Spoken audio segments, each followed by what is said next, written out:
You're going to hear a little bit of feedback sometimes. It catches a little double talk.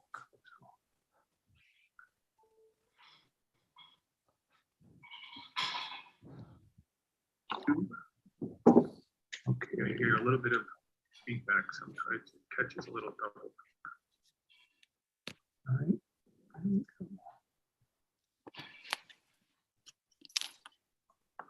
Okay, and Mark, let me just make Mark co-host. Okay. Okay, Mark, you're co-host now. And you may want to start the live scripting also. Okay. I did yeah, we're recording and we launched, right? So the attendees are here, correct? Yes. Okay. But you wanted to also do the live script, the live transcript. Oh, very good. Thank you for the reminder. Thank you. Okay. Stephen, do you want that slide you sent earlier? Yeah, I have it. Yeah. If we can pull that up now, I'd like to call Sure. the meeting to Christian, order. let me do it. Oh, yeah, go ahead. Okay. Because there was a typo that I fixed. Okay. Great. Well, I'd like to call the meeting to order. Thank everyone for coming. I'd like to start the meeting by just kind of walking through the agenda. First, I'd like to welcome and thank everyone for coming. I'd like to make a couple points. One is that in the chat for all of the community, there should be a link for you to sign up to speak. So that should be in the chat as we speak. And then also there should be another link for elected official representatives. I know that some had RSVP'd and we've handled that before. And for those that flow over now, you can do that currently, and we'll keep track of this as well. So I'd like to start out with our agenda, and we've got a fairly straightforward meeting, but I think lots to talk about. So we have a public safety session that we'll introduce in a few minutes. I believe we have the 20th, 24th, and I believe Central Park Precinct as well today. We've got a very busy business session with several different resolutions, one from land use, one from youth education and libraries, one from transportations. We have preservations, as well as a BCI part two as well. And then we will have our community session after my chair report, in which we'll let everyone speak.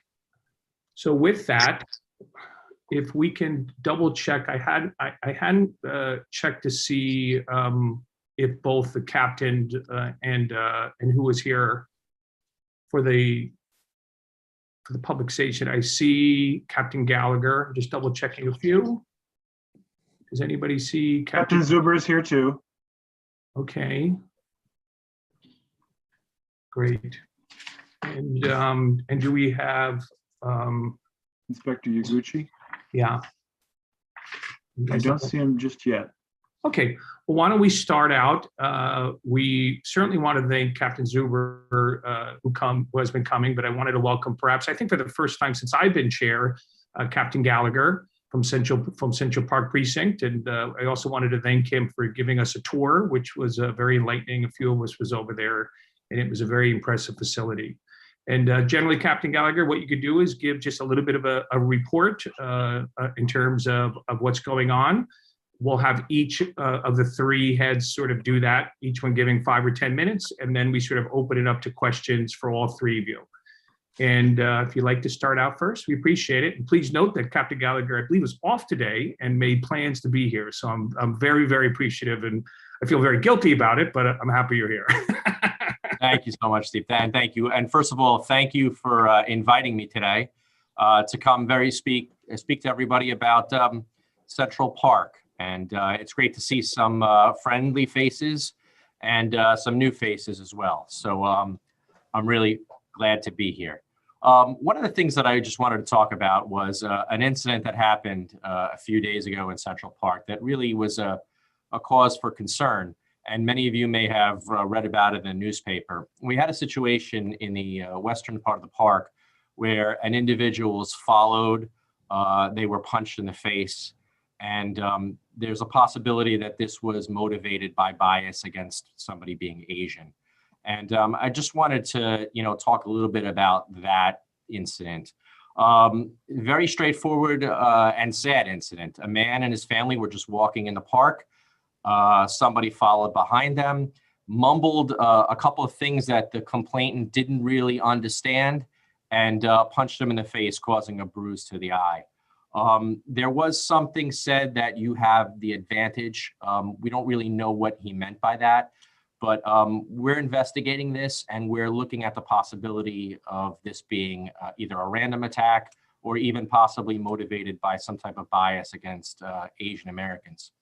As you know, the city has very, very sadly seen a lot of incidents like this where there was demonstrated attacks against people because of their ethnicity.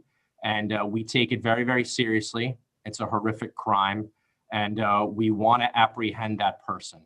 So one of the reasons why you read about that in the media is because we reached out to members of the media so that we could get attention to it. So if you have a few minutes during the day, I'd love for you to take a look at that picture. And I know that many, if not everyone here, uses Central Park frequently. If you do see someone, please call 911 immediately. An attack against somebody because of their ethnicity is really an attack against everyone. And we need to take that extremely serious and bring that person to justice. That's basically probably the most significant incident that's occurred in the park recently. We've had some other incidents. We had on St. Patrick's Day, we had a robbery where an individual showed part of a knife to a person and told them to give them their city bikes. We're also investigating that as well. Those two incidents aside, we've had a pretty good year in terms of crime in the park. We are down in terms of overall crime this year versus last year. And again, in Central Park, the number one kind of scenario where somebody is the victim of a crime is a situation where somebody comes into the park with a valuable, such as a purse or a bicycle. They leave that valuable unattended. They go somewhere maybe to take a picture, maybe to talk to somebody, and they leave for a period of time and they come back and that valuable item is gone. It's what we call an unattended grand larceny. And that is right now the most common scenario of a crime in Central Park. As the weather gets warmer and things heat up, we obviously expect more and more people in the park.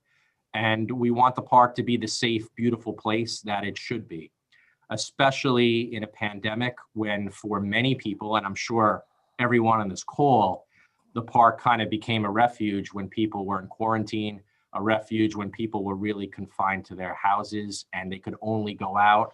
People came to Central Park. And we want to keep Central Park the safe place that it should be for people to enjoy. And that's really my update on Central Park. If anybody has any questions or concerns, I'd be happy to, to take it. I'm sorry, Stephen, can't hear you. Stephen, you're muted. Apologies. That's okay. It's the beginning of the meeting. I get better as it goes along.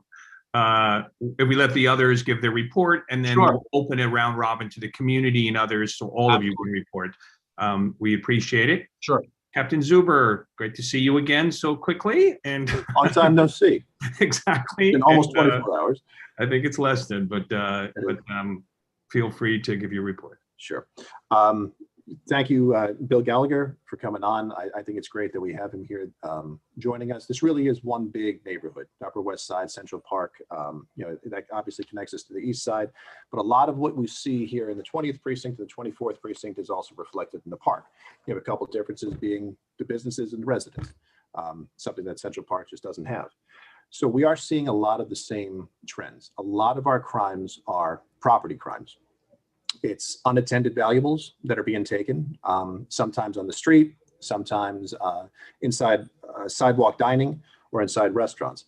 But what we're seeing a lot more of are the property crimes from businesses, shopliftings, basically. And The way we differentiate that, as many of you probably know at this point, is a dollar value. So if it's below $1,000 that's stolen from a business, it's a petit larceny. If it's over $1,000 stolen from a business, it's a grand larceny. When you look at our crime sheet, you see that we are significantly up in robberies for the year. Something that we spoke about yesterday that we can get into a little bit here today. We're at the point now, the NYPD, we always compare ourselves by 28-day periods. We're at the 28-day period versus the same 28-day period last year. Last year, you can all remember, we were all in the midst of COVID. We were all shut down. Nobody was leaving their houses. All the stores were closed. So those numbers that we're fighting from last year are artificially low. So when you compare us to this time 2 years ago, when things were open, businesses were open, people were out on the street, out and about, patronizing the businesses, you see a much more realistic number of where we are. We are still up slightly from where we were 2 years ago. And when we see numbers like our robbery number that is dramatically higher, that's something that concerns us. When we think about robberies, we think about old school muggings on the street, people getting their purses and their wallets and their cell phones stolen. That is happening. We have taken a couple of those robberies, but by and large, the robberies we're taking now in the 20th precinct are shoplifting gone bad, where the person is shoplifting sometimes a case of beer, a 6-pack of Coors Light, all the way up to a couple $1,000s worth of cosmetics from Target or CVS or from one of the boutique stores. And if they either use or threaten force, that automatically changes it from a property crime to a violent crime, which we call robbery. Most of them, knock on wood, are not violent. It is simply a threat, saying something to the security guard or to the manager on the way out the door, stay back, or you'll see what happens. That automatically turns it into a robbery. Many people have probably seen on the news in the past week or on social media, we've had several posts, or hopefully some of our wanted flyers. We have taken a series of robberies closer to the west side of the precinct on Riverside Drive, the majority of them. And in that case, it's a pattern of younger perpetrators, probably in their late teens, who are, for the most part, victimizing younger teenagers, intimidating them, taking property from them. And we've had it, we've turned it into a pattern, which means that we're lumping these cases together. We have reason to believe that it's the same perpetrators who are doing this, and it's being investigated by the robbery squad here in Manhattan North. We are making significant progress on that, and I'm curious if anybody has seen any evidence of this outside. Hopefully we'll hear from the audience soon. And of course, we've taken 3 bank robberies here in the 20th precinct in the last week. That in connection with an attempt in the 24th precinct, an attempt in the 30th precinct, and an attempt in Midtown North, which is just to our south.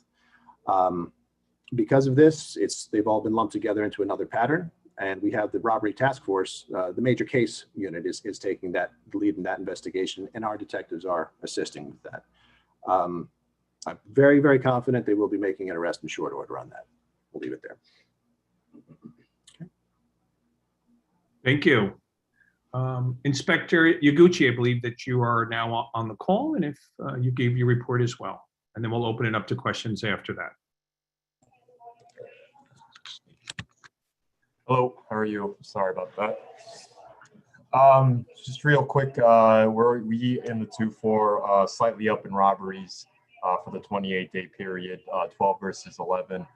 For the year, we're down comparatively. Just to touch on Captain Zuber's point, we don't really want to compare this year's numbers to last year's numbers due to the pandemic. But if we look at the 2-year numbers and 3-year numbers as well, we're down in robberies. Burglaries were down, but last year was we had an unusual amount of robberies. We're actually up in burglaries, down in burglaries compared to last year, but up in burglaries if we look at the 2-year numbers and the 3-year numbers. GLAs for the 28-day period were up 5 versus 1. We've taken a considerable amount of GLAs, specifically Honda CRVs that are being parked on Riverside Drive. It's just something to note. We've seen grand larceny upticks, but most of our grand larcenies are scam, basically people calling, mostly elderly people, stating that their relatives are in jail. We need this money to bail them out. Also scams where they're saying that they bought this something online, and for them to fix it or whatever, we need them to go out and buy gift cards for a refund or whatever it is. So our just crime prevention message for everybody is, if anybody calls you for any offers at the phone, and please get this message out, hang up. I know these phone calls, I get them a lot myself on my phone, and I get them at home as well. But the bottom line should be, everyone should be just hanging up on those calls. A lot of people are losing a lot of money through that, whether it's through gift cards or turning over money or transferring money over. So if you could just get that message out to everybody. In terms of shootings and violence, we had a shooting on February 28th at 104 in Columbus. We have that individual, thankfully, he survived, but he's still in the hospital. We think that this is a brewing conflict between the Douglas people that live in Douglas and also people who live in a housing development much further north of Manhattan. So we're keeping an eye on it. We're in touch with our partners with the district attorney's office, making sure they're aware of it. And that's about it in terms of what's been going on in the 2-4 since we last met. Thank you. So Christian, do we have any signups? You're muted, so you're following my lead. Okay, I do see now. Yeah, no for this session, no. Okay, I think we've got a couple panelists. Let me look up. So I don't know who went first, but I can only go top to bottom. So Clary, you're at the top. Yes. Robbins. Thank you, Stephen. For the 24th and the 20th, there was a criminal who a couple months ago was committing scores of acts of criminal vandalism in Riverside Park and around the neighborhood. The guy that was mostly writing "done" in paint all over the place. You guys apprehended him. One of you reported two months ago, I think, that he was released. He wasn't held in custody. My question is whether his behavior continued after his arrest or whether it has stopped. I can speak to that. Yes, so we were able to make the arrest. That was actually really great teamwork between the patrol officers here in the 20th and the 24th precinct. So after we arrested him, he cooperated completely. It seems to be somebody who is younger. He has no criminal record at all. And he's actually expressed a very keen interest to coming with us to help with the outreach to stop any other kinds of vandalism. I don't think he truly understood what he was doing, that it raised to that criminal level.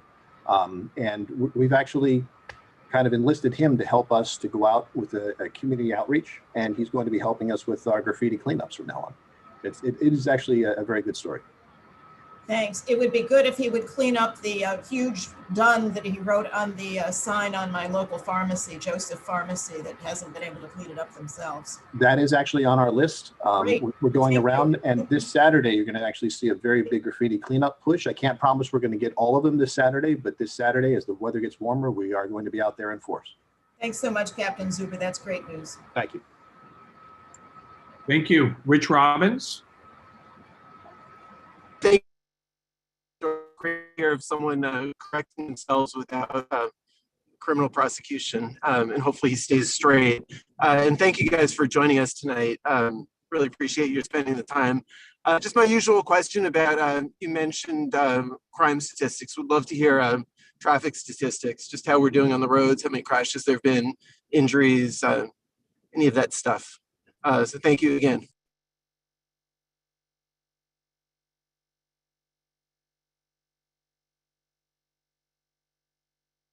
Anyone want to jump in? If you give me 2 seconds, I can pull up ours. As you know, in Central Park, we don't have vehicles, but we do have the transverses.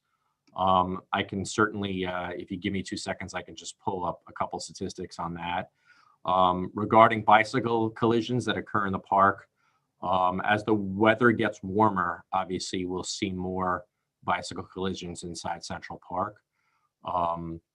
But in 2020, the #1 scenario for a bicycle collision inside Central Park was somebody riding a bicycle and falling off it, as opposed to somebody on a bicycle striking a pedestrian. But if you give me just a brief moment, I can pull up the Central Park statistics if you'd like. Yeah. In the meantime, I can talk real quick about the 2-4. Again, it's hard to compare 2020 numbers to any year. Last year at this time, in a 1-week period, we took 1 collision. This year we took 6. So obviously you're going to see a considerable increase. In terms of pedestrian collisions, we're pretty much even for the year. So 12 versus 14 compared to last year. And this is right during the time when I think cars pretty much started disappearing off the roads. So comparatively, we're down in pedestrian collisions and overall collisions in general. We are seeing a slight uptick in the number of injuries, but that's about it. I don't know if there's any other questions in regards to that. Thank you. And I can just chime in. Obviously, we have a very small amount of roads. We've had 9 collisions for this year, as opposed to 8 last year. And that is the transverse roads inside Central Park. In terms of bicycle collisions with an injury, we have 1 so far this year. Obviously, that's kind of consistent with that. There's less bicycle, obviously less bicycle traffic when things are colder. That obviously will substantially change as the weather changes and the park gets more used. Thank you. Stephen, we have one member of the public that wants to ask a question. Sure. I just want to know if Captain Zuber wanted to add something, if on anything on his stats. Yes, actually, and I would like to introduce the executive officer here in the 20th precinct, Captain Myrie. He actually runs the traffic program here, so let's hear it directly from the expert. I'm just going to move out of the way.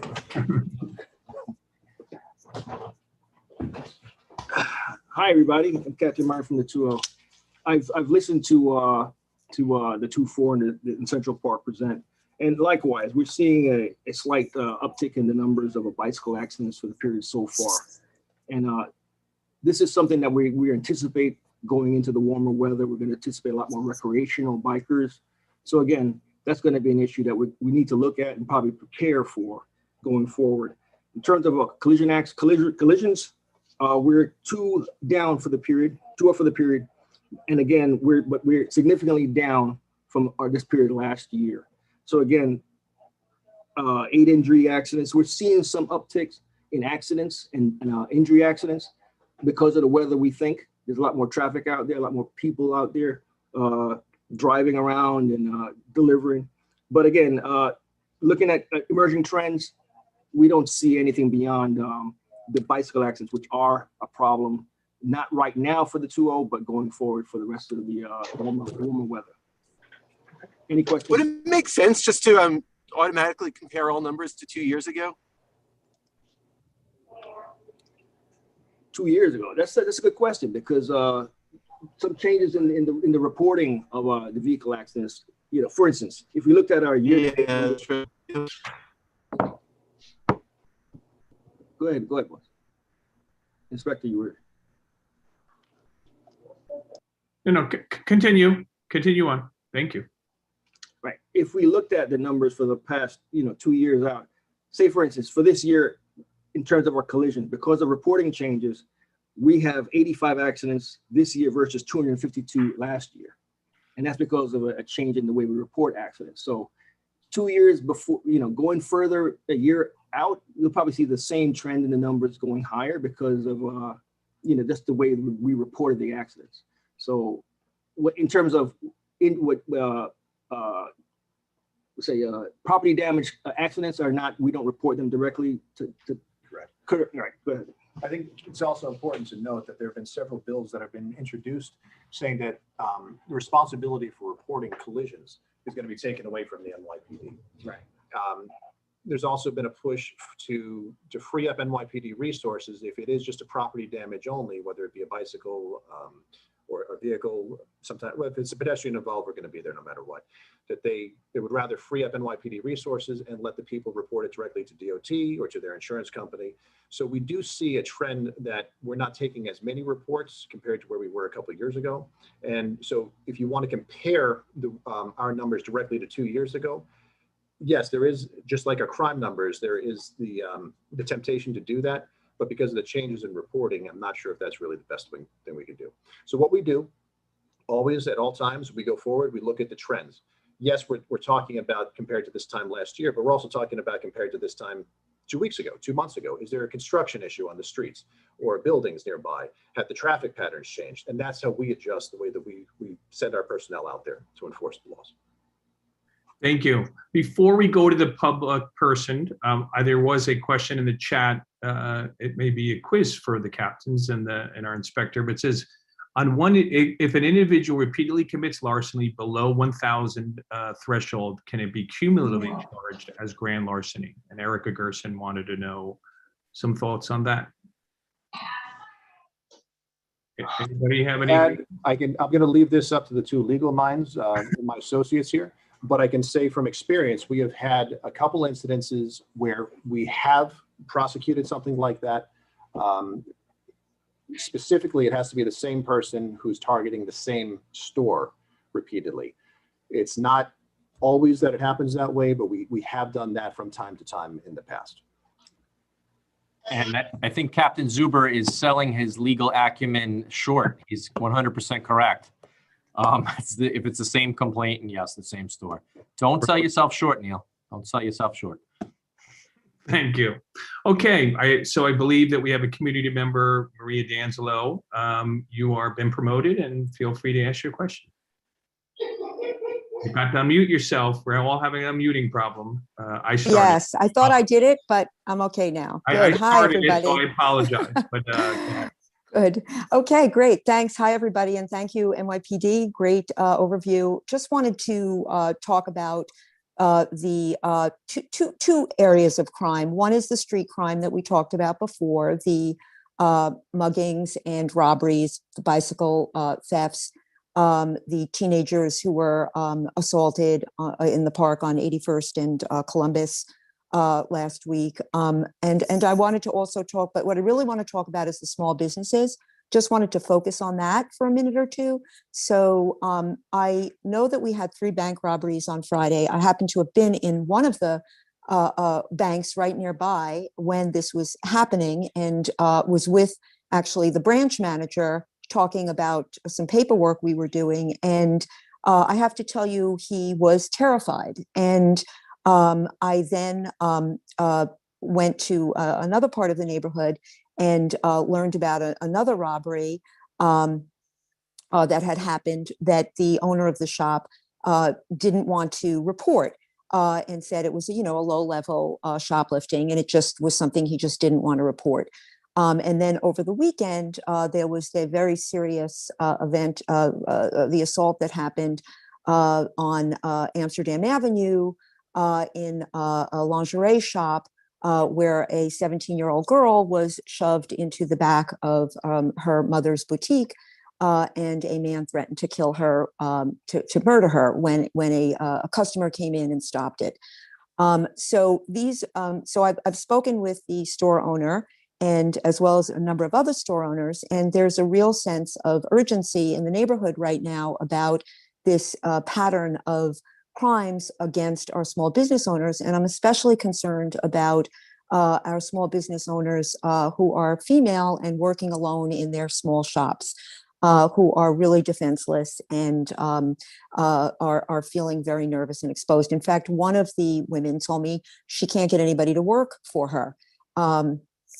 They are just not willing to work in the shop. So we've got a problem here. And I just wanted to ask NYPD and the community board, are there other things that we can be doing to help our small business owners during this crisis period? Can we have enhanced security? Do we need to look at contingency? Are there any contingency budgets that we can use for enhanced security? Are there steps we can take to just, until this situation, resolves or quiets down, are the things that we can do to assure our small business community that they are safe here on the Upper West Side right now?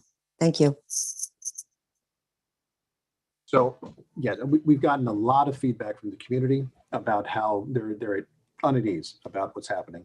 The first thing I want to say is there's absolutely no correlation between the street level robberies, the bank robberies, and this other incident that happened at the boutique.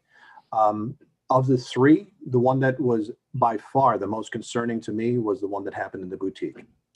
When I was being notified about it, my skin was crawling because I thought it was going to take a very sinister turn. Thank God it did not. And a lot of people have been talking about the assaults that are happening, or they keep saying that there was an assault that happened inside that boutique. That was a robbery. Thank God that the young lady who was working was not injured at all. She was threatened with force. And it was just that mere threat that turned it into a robbery. I can't imagine how terrifying that must have been for her. And it is absolutely a horrible thing.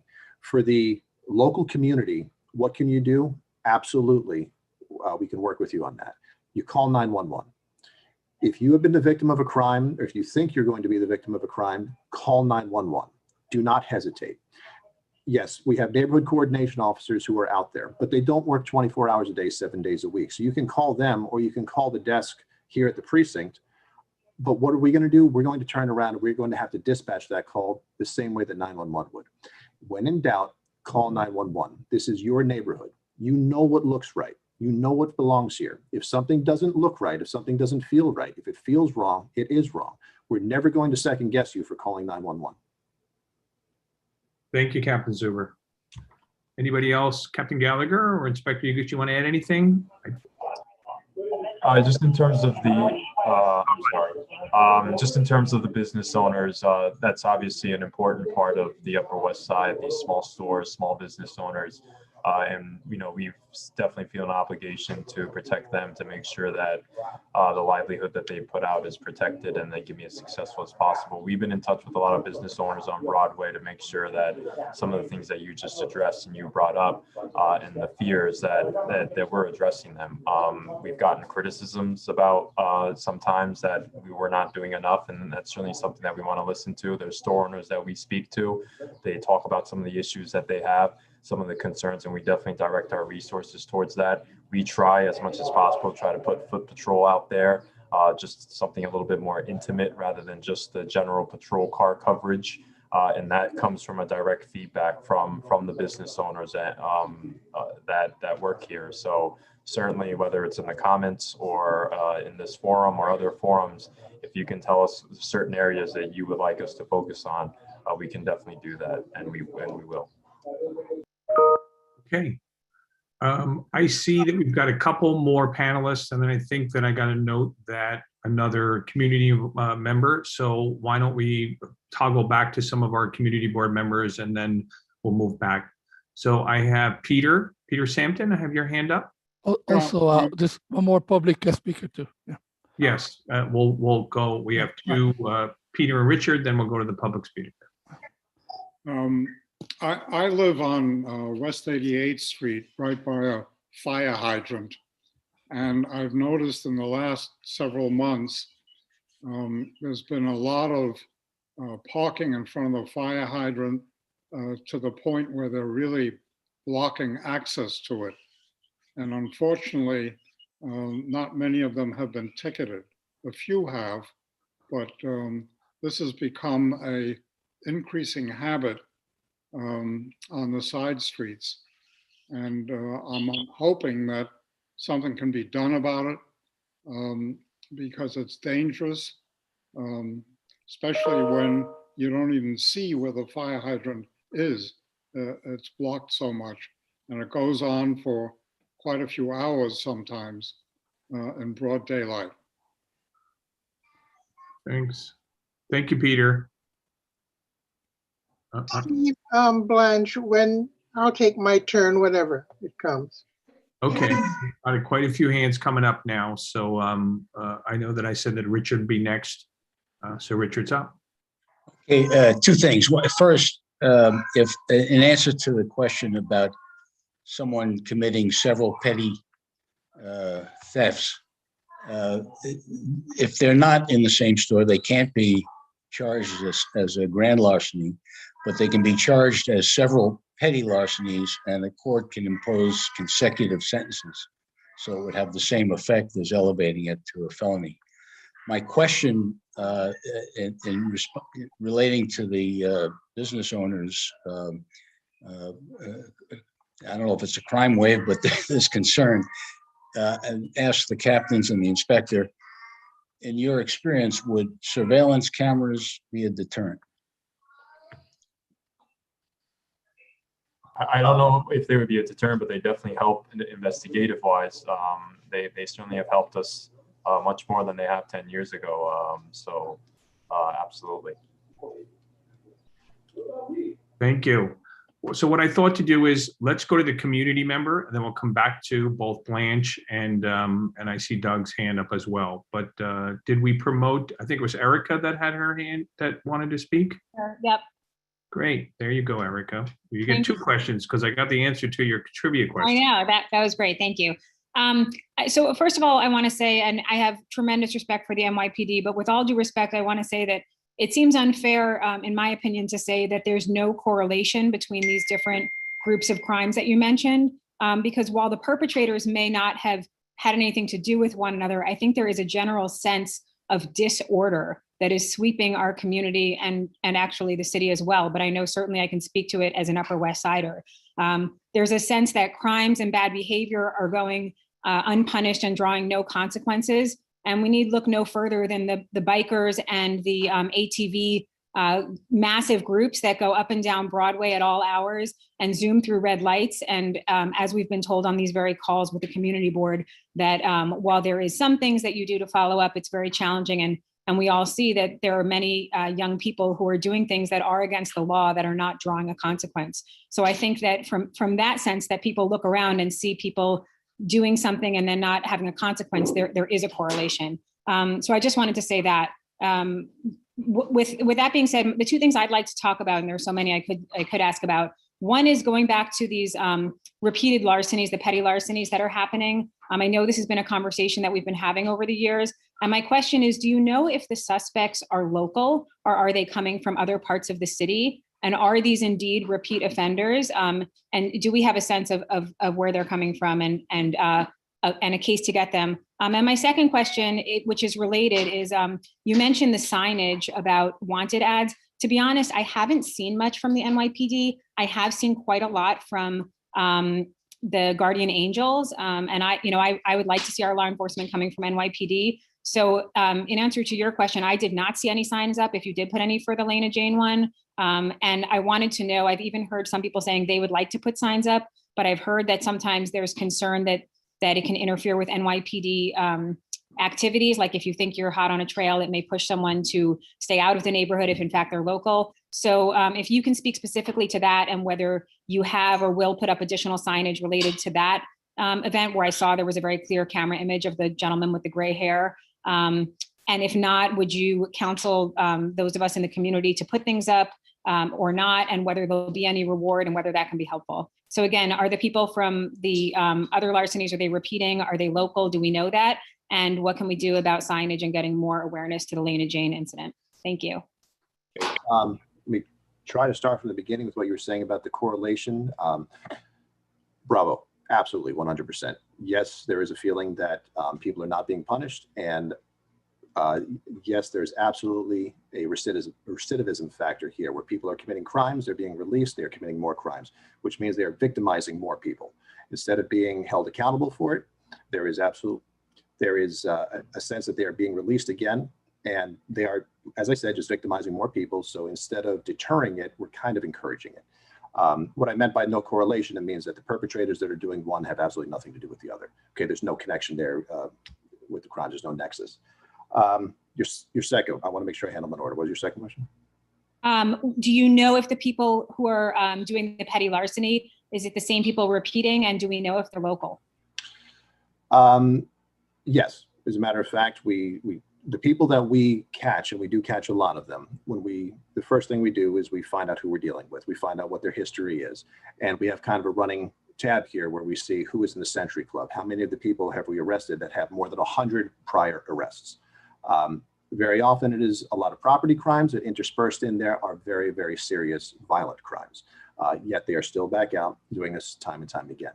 There is some local to it, okay? There might be somebody coming from a block or two away that's stealing a 6-pack to go back around the corner. And we do see some of that.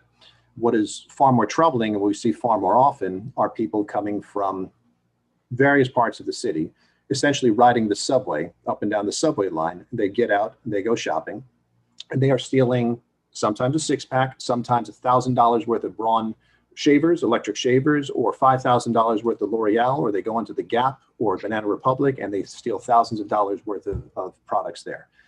They're not doing that because they want to wear 20 new pair of jeans. They're doing that because they can turn around, they can fence it. It's a cottage industry. We have investigators that are looking into that aspect of it, but for the store owner, for the small store owner, or for the corporation, it doesn't matter. They're still being victimized time and time again. Unfortunately, when we do catch these people, they are being let back out almost immediately. We've had several instances where they're being let out. They actually come back to the precinct before the police officers who dropped them off at central booking get back to the precinct so that they can collect their property. We've had instances where we lock them up for many grand larcenies from Target or from Duane Reade. By the time they get their desk appearance ticket, we see them on camera during the next report less than an hour later back at that same store. That is absolutely a problem.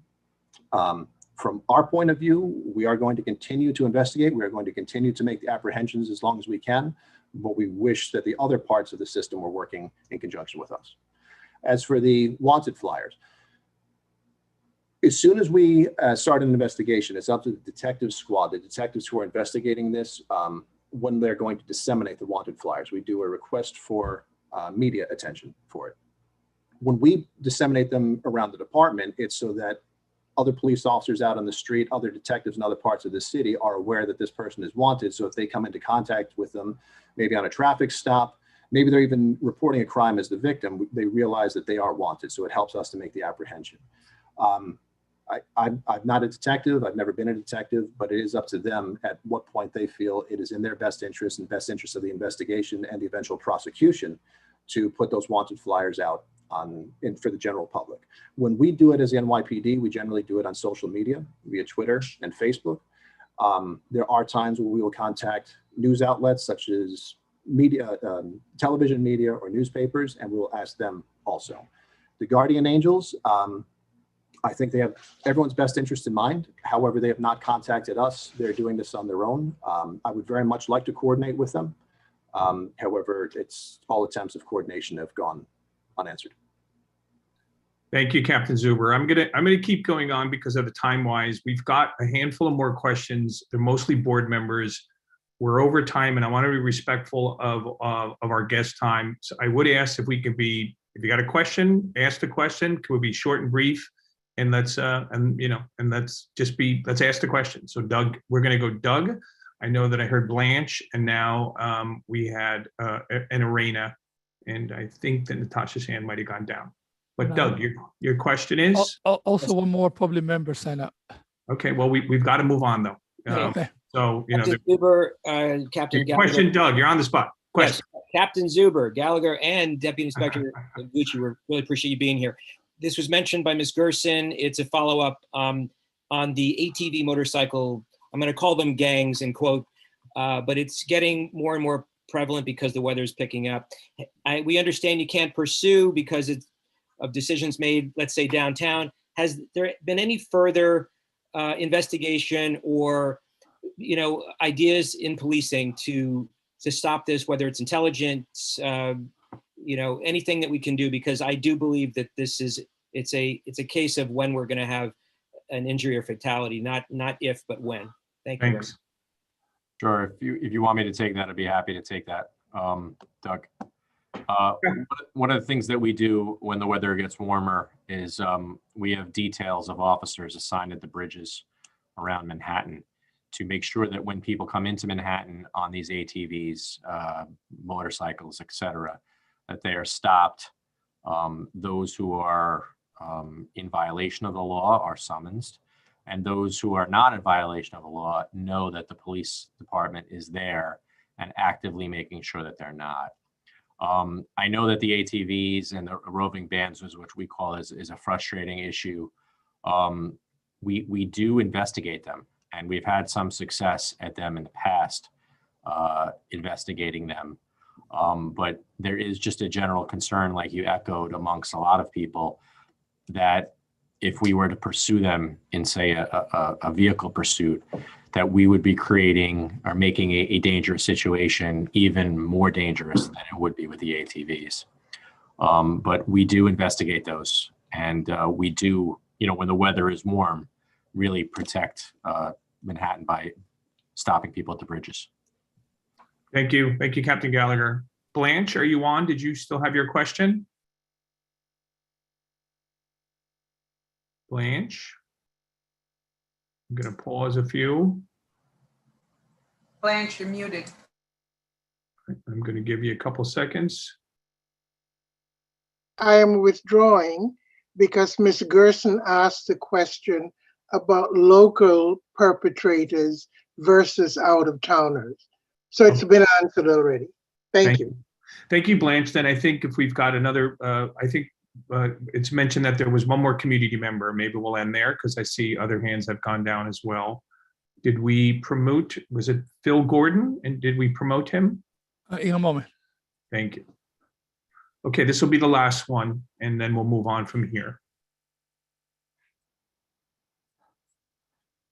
Okay, go ahead, Phil. You have to mute yourself. I started a trend. Here, it's not so much of a question, but my name's Phil Gordon with the Lincoln Square Business Improvement District. We actually just wanted to thank Captain Zuber in the 20th Precinct. A couple of weeks ago, our longtime sanitation supervisor was assaulted in the street at Broadway and West 69th Street by a stranger, someone we hadn't seen before, but I guess the 2O was familiar with, and they responded very quickly, and the person was arrested on site very quickly. So thank you, Captain Zuber, and your team at the 20th Precinct. Okay.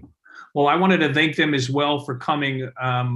You have, from my perspective, you guys are extremely accessible to the community, and I think part of the ability to sort of talking about crime and sharing with the community, I think is super important. And I'm glad that we'll be able to facilitate this, and incredibly happy that you guys come each and every month to educate us.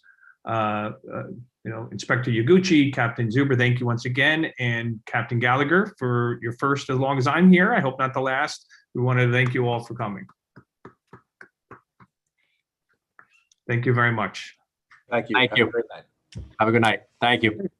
So we're going to move on into our business session, and our first resolution is land use, and we will have Richard Ass and Jeanette Rausch, our co-chairs, presented. Richard, you're muted, so this muting issue has become prevalent. I'll start off, and Jeanette, chime in if I screw up. In the last 6 months, the City Council has tried to promulgate legislation which would create a long-term planning process for the entire city. And the legislation really creates a number of layers of bureaucracy.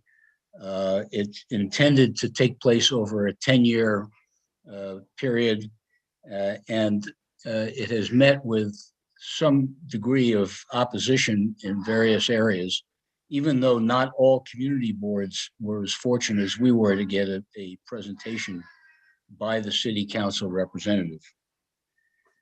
Our committee, and it was, I think, unanimous, found things in the legislation that we approve of, but they were overwhelmed by the things that we don't approve. We approved of the concept of a long-term plan. Almost every city, large city in America has some kind of long-term plan, and New York does not. We approve of the provisions in the legislation which require emphasis on sustainability, on the waterfront, and on equitable treatment so that there's no inequitable burden on any particular neighborhood, and the neighborhoods that are traditionally shortchanged are not. And we approve of that thought, that emphasis. We also approve of provisions that require a running inventory of the city's infrastructure and a very detailed budget for what's needed to repair, what the priorities are, what the status is of all the infrastructure. It's amazing that that doesn't exist today. But we felt that we had to vote against this resolution for a number of reasons. First of all, we felt that the resolution is top-heavy and does not adequately give the communities of the city, not just community boards, but neighborhoods within community boards, adequate input into the process until probably it's too late to change the process. But in the same vein, there is no provision in this legislation to give community boards any kind of funding or other support so that we could have meaningful input. There's a 197A process by which a community board or anyone else can propose changes in city zoning, but unless you are extremely well funded, it's an almost impossible thing to accomplish. We felt that the process was top-heavy. They're creating bureaucracy upon bureaucracy, and that there probably should be a single entity which would include, obviously, the chair of the City Planning Commission, and also take advice from professionals in the various fields that would be involved. We felt that the 10-year cycle might be too long, and we felt also that in terms of process, we didn't get the sense, talking with other community boards, that most of the community boards in our city have any idea what this is. We happened to invite somebody from city planning, from city council, to come to our land use meeting, but unless she was invited, she didn't make the rounds of the community boards. Additionally, it was our feeling that this is a particularly bad time to consider this very sweeping legislation. Apparently, 70% of our council people will be out of office in November. The mayor will be out of office, and the controller, and there will be primaries in June. And our feeling was that this is something that should start with a new administration and with serious input from the various communities. So that's in a nutshell. There's a lot I left out in the details, but that's it in a nutshell. Jeanette? Yeah, maybe I could just add a few things. It hasn't quite been 6 months. What happened was the city council released a report called Planning Together in December, and they released this draft legislation, Intro 2186. And then in early February, they had a council hearing on it. And so they didn't involve public input in putting together the plan, the proposal. And they considered adequate public access, public input or participation to be, if you've requested it, they would be happy to come and talk to you about it and show you a deck of 10 slides that in general told you about it. But it actually has some pretty radical recommendations. It takes planning pretty much out of city planning and puts it into a new office of the mayor's office. It grows the mayor's office of sustainability into the mayor's office of long-term planning. And it creates a whole new commission that has 4 members appointed by the mayor, 4 members appointed by the speaker, and then 1 member by the borough board. By each borough president. This commission and this new mayoral agency would together create numerical sort of growth projections for what each community should accommodate. as far as how many units of housing, sort of all the basic components of city that a community would need. And then the community board gets to put its input into its existing community needs statement, which is a bit piecemeal, project by project. And then this new mayor's office of long-term planning would present to the community board 3 proposals for meeting the numbers that the committee met. So it's really severely limits. It's very much a top-down approach. It's not a bottom-up approach. Community boards would be limited to saying they like plan A, B, or C. They wouldn't really have a lot of say as to say, no, we don't think that much development or that much sort of those social services or whatever should happen within our community board. What we would like, so our committee had a lot of, as you can imagine, comments, and we didn't want to be too prescriptive on how comprehensive planning should be done or who's the best to do this or that task. But I think what really at the heart of it is, this is the wrong time. The process by which it came about, it was not inclusive at all. And it's going to create more bureaucracy and trouble than it is. There are problems with our existing situation. We are sort of, we don't coordinate very well what our housing studies and our transportation studies and our sustainability studies, all the different reports that come out of the city government. But this is not the right approach to address it. And so that's why we made our recommendation to disapprove it. Thank you, Jeanette and Richard. So we have one panelist. Shelley's doubled down. He put his hand up digitally and physically, so he will go first. And then I can only speak once.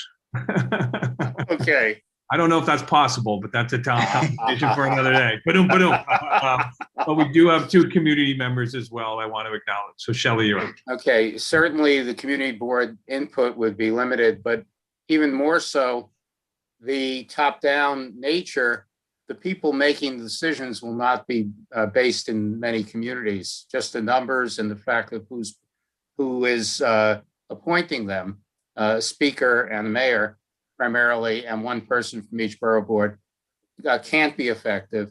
And the whole basis for understanding the development of our city was that it didn't all develop in the same way at the same time. So Manhattan, as the original New York City, has a very different infrastructure, underground infrastructure. And as the city built out, you have many very varied concerns by communities and boroughs. If planning in a city like this should be done, if it had to be a comprehensive plan, borough by borough, with input from the communities to the borough president and a borough board. It just doesn't make sense. We're not one uniform city that's going to be able to make uniform decisions and fair decisions in the proposal they have. Also, this was developed by the city council. Particularly at the head of it was Corey Johnson, a wonderful councilman who wanted to run for mayor. He's not running for mayor.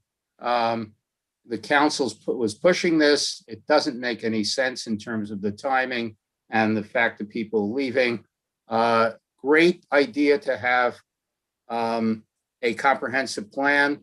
Bad idea to have this comprehensive plan. Thank you, Shelley. I think we now have 2 members, Pablo Zavalos and then Ann Kemper. Did we promote them, Christian? See Mark also. I wasn't sure if Mark was talking to me about the community members or himself, but why don't we do the community Yeah, members? they're promoted already. Okay, so Pablo, do you want to speak? And Ann, and if there's Mark wants to speak afterwards, then he shall. Sure. My name is Paulo Zavalos. Nice to meet many of you. I'm a lawyer who lives in the neighborhood. That's by way of background. I was fortunate to sit in on the committee meeting just as an audience member, the land use committee meeting on planning together, and I've taken a look at the proposal in terms of the bill that was written and also the report. And I just wanted to emphasize some of the strengths of the bill as well, just as you all consider this motion or this resolution. Ultimately, right, we're on the Upper West Side. We have a particular neighborhood context, but what happens elsewhere in the city does affect us. And what we do here has spillover effects on other parts of the city. It has an effect in terms of housing supply, especially for the most affordable homes that are really needed, right, to abate homelessness and abate eviction. Coming up with a cogent strategy, from a citywide lens does have its uses. So we can say, well, community boards in certain neighborhoods have their need, and there are places for that in statements of needs, and there are community visioning processes that are incorporated into the bill. But also you get a window into how this fits into the entirety of what the city needs and the overall trajectories. And it does create a new mayoral office, but it's done in a context where city planning doesn't really have comprehensive planning expertise, and that's a different. And I think someone mentioned this in the committee meeting. I thought it was really well said, that it's a different sort of beast than coming up with a plan that, as in this case, in the matter of planning together, would align in an aspirational sense capital budget expenditures with planned growth for different kinds of land uses. Thank you, Pablo. Thank you. And I would just say, absolutely, we agree that we need to correct that, but this is not the process for doing it. This is this is not the community saying, okay, let's try to accommodate ways to address our homelessness or other issues, and this is where it's appropriate. And the other thing is that city planning actually has a lot more capabilities than just the ULURP applications. It's just that right now, city planning is not an implementation agency, and it's limited by its resources as to what it can do. But it actually has transportation, population, waterfront. It has different groups that do all those plannings, but it just becomes studies. Thank you, Jeanette. We're going to stick with community. I do see a couple of our community board members, and we'll come back to them, and we'll have Ann Kemper speak. Hi, thanks everybody. I'm a member, I live in the community, and I just wanted to say that, kind of echoing Pablo, that things that happen in one part of the city definitely do have an effect in other parts.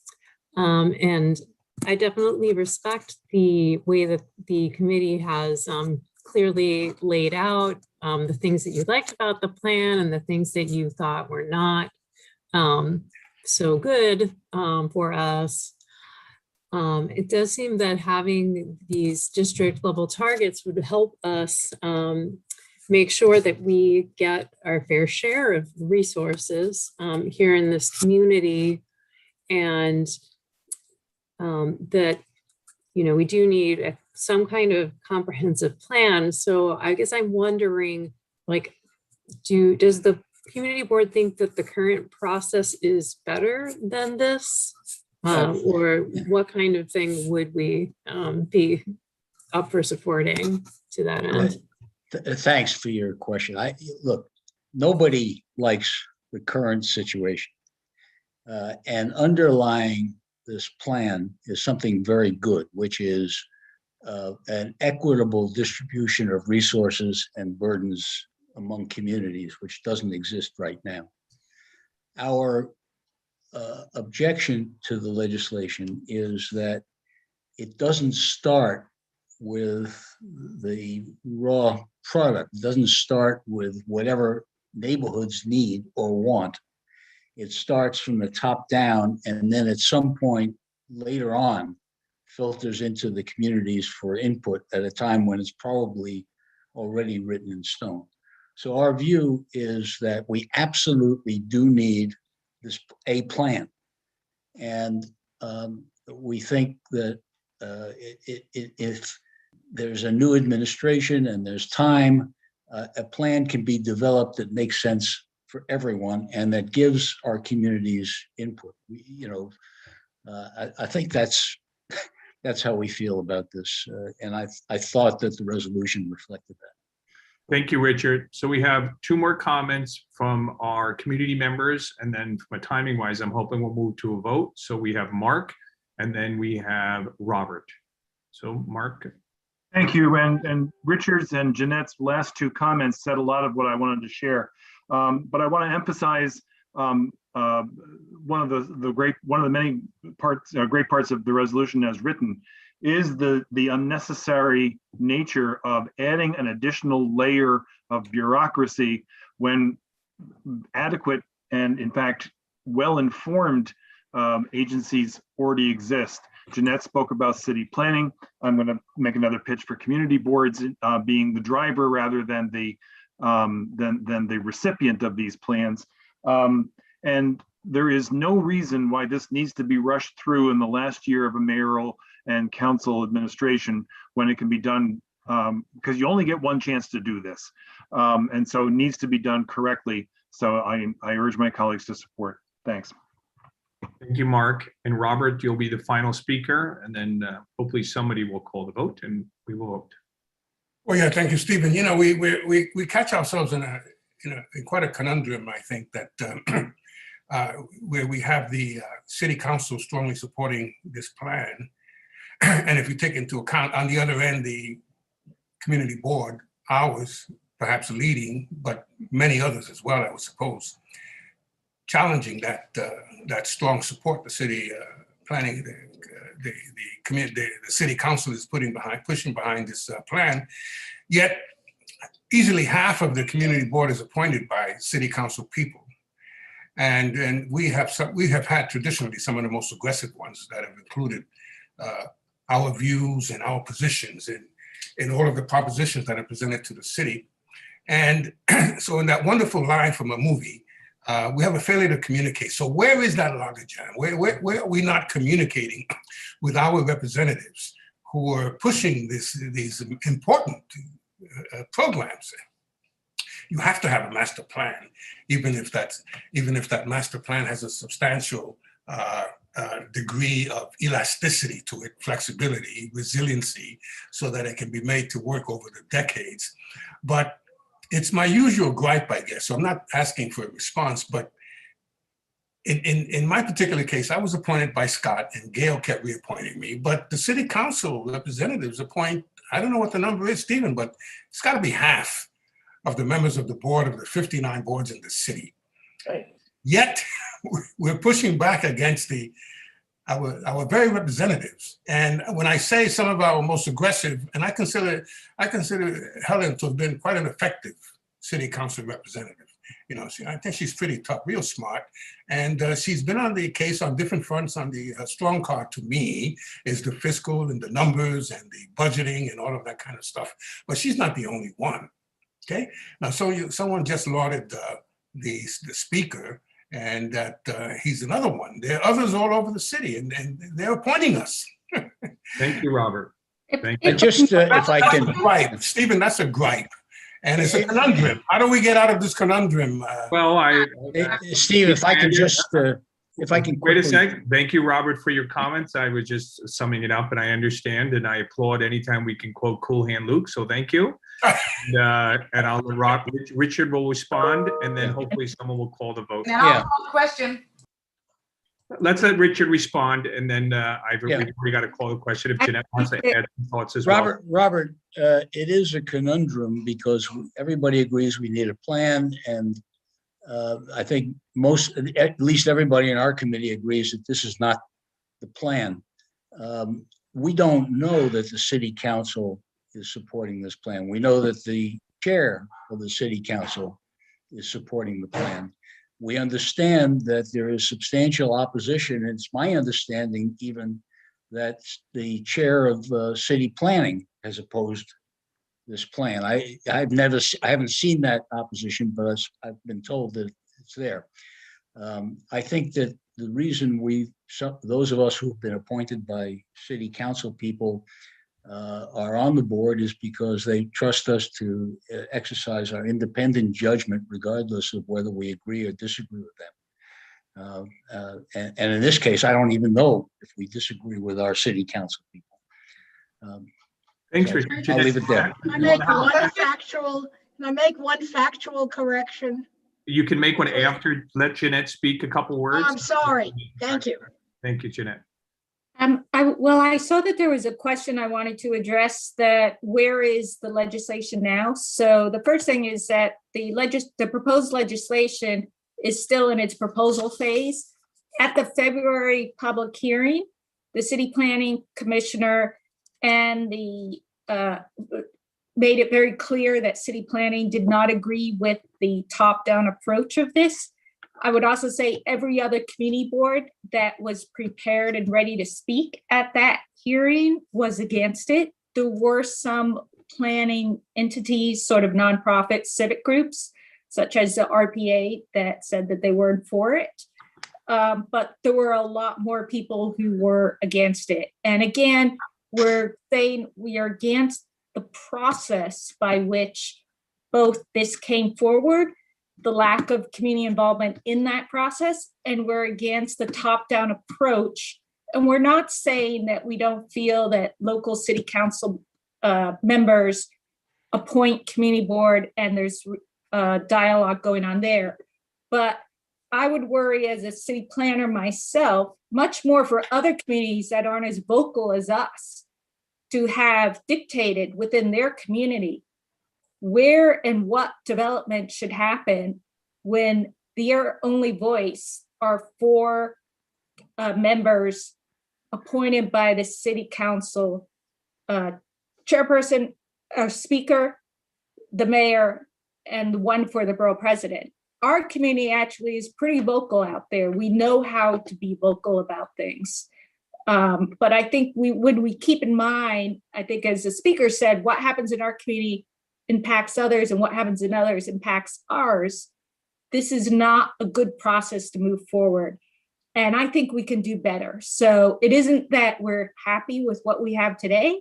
I think working together and not doing a plan behind closed doors and then tossing it out at the, 1 month later and saying, vote on this, I think we can do much better. Okay. Ethel, you wanted to clarify something, and then we're going to. I think the 2 last speakers made the points. There's only one quick thing. It is not at all clear that the city council will, in fact, vote for this, because there was dissent among the city council members themselves, and they may or may not decide to bring it to a vote. One last point is a good thing, perhaps, during this campaign is to bring these questions to the fore to the candidates and let it become part of the dialogue. That could be very useful as we deal with this, but not to rush this through with the imperfections and lack of clarity of the process up until now. Thank you. So the question has been called. Yeah, it's time to vote. So Bev or Julian, who's going to be my main point person today? Julian's taking an hour off for a conflict, so I'll do it. Okay, great. So let's call the vote for those, I believe, in favor of the position. What can you clarify? We're voting to support, not supporting it, correct? Yeah. That's correct. Yep. So please raise your hand digitally or physically. Bev, if you want to peruse the physical, I'll keep an eye on the digital. Okay. Looking across the first page, I don't see any raised hands. Second page, no. Is there anybody? Paul Fisher votes yes, so that's 1. Anyone else who is Robert. not raising? Oh, Robert Espier. I'm voting yes. I'm sorry, who said that? I see 4 raised hands, physical hands. Yeah. I have Robert, Kay, Stephen, and Audrey. Just remember, if you're going to physically raise your hand, don't raise your digital hand. It's an either or thing. Okay. So don't do both. So, Okay, I think we have 4 physical hands and 34 blue hands. correct. So that's 38 in favor. So 38, yes. Blanche, yes. And did Blanche have her digital hand up or no? Is that a verbal? I didn't. So it's Okay, 39. 39. Okay, let's all hands down. Anyone against?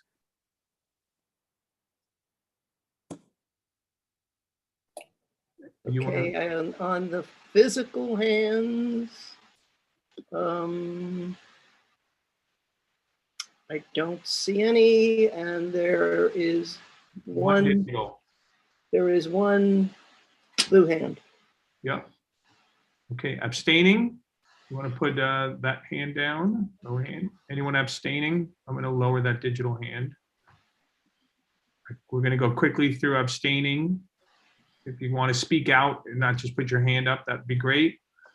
I see. Oh, there's one abstention. Yep. One abstention, and any for cause? Again, if you speak out, if you're not raising your hand.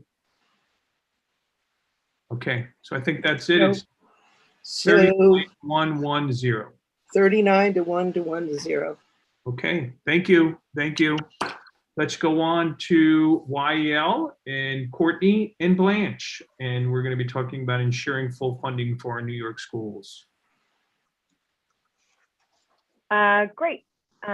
So we had a really interesting YEL meeting this month. We had representatives from CEC3 and from the IBO on to talk about school funding. And it was a little bit, we've been playing a game of chase the news this month. So when we first met, we had a whole conversation about fair student funding. And at the time, what the question was, what was the city going to claw back some of the funds from the schools for whom enrollment had dropped due to COVID significantly this year? After we met and had drafted the first version of the resolution, which included that facet, but also several others, the city announced that they were not going to do that, which was wonderful news, that they were going to fund all the schools and not and offer amnesty for those schools with enrollment drops. That being said, so we drafted the resolution you guys have seen here, which called for full funding for the schools. So there's a couple of different issues going on here. We applaud the decision to offer that amnesty, and we are really calling for a couple of different things here. Number one, the full funding of our schools going forward. So a big issue, as many of you may know, is that there was federal funding, which was offered, and is really the reason that we are able to fully fund the schools and offer that amnesty. There is some concern about whether our schools will receive all of that money. The governor's original budget estimate designated some cuts in the hundreds of millions of dollars. The late breaking news today is that the state Senate and the Assembly bills did not incorporate those cuts. So there is one change that we'll be making to the facts taken into consideration. That happens this morning, but the remainder of the resolution remains true, which is that we're calling for three things. State officials to ensure that all of the federal funds are used to supplement and not supplant the state funding. As we saw earlier in January, that is a risk, and so really calling for that not to happen. Secondarily, to make sure that those funds actually get to where they are intended to go, which is our schools, and are not diverted or siphoned off for other uses, that they get to our schools and our students. And lastly, that we urge our city officials to prioritize completing the budget process on a timeline which allows the schools to have sufficient time and certainty, frankly, with which to plan. A lot of what had happened last summer meant that decisions were being made so late in the game that our schools were scrambling to make decisions and not really having full visibility into what resources they had to do the best that they can by our kids. So those are the three big issues that we are advocating for in this resolution. I thank all of the YAL members for sticking with us while we play follow the news on really, frankly, what's a timely issue going into budget season this spring. Thank you. So I think I checked. I don't think we have any community signups. Does anybody want to raise their hand? Call the question. Let me just, so if anybody I'm checking, I actually have a statement to make, and then we're going to call the question. I appreciate it. But I don't think we have any hand raised. Look, I would just add, if I'm the last person, just I applaud the work that we've done. I want to call out two things to people who don't follow education quite as important. It's very important that we get the money down from the state to New York City. That doesn't happen often for people who don't know. So just because money is earmarked for New York City, it doesn't necessarily get here. And that's very, very important. And I think the other one is that we need to get these budgets in time.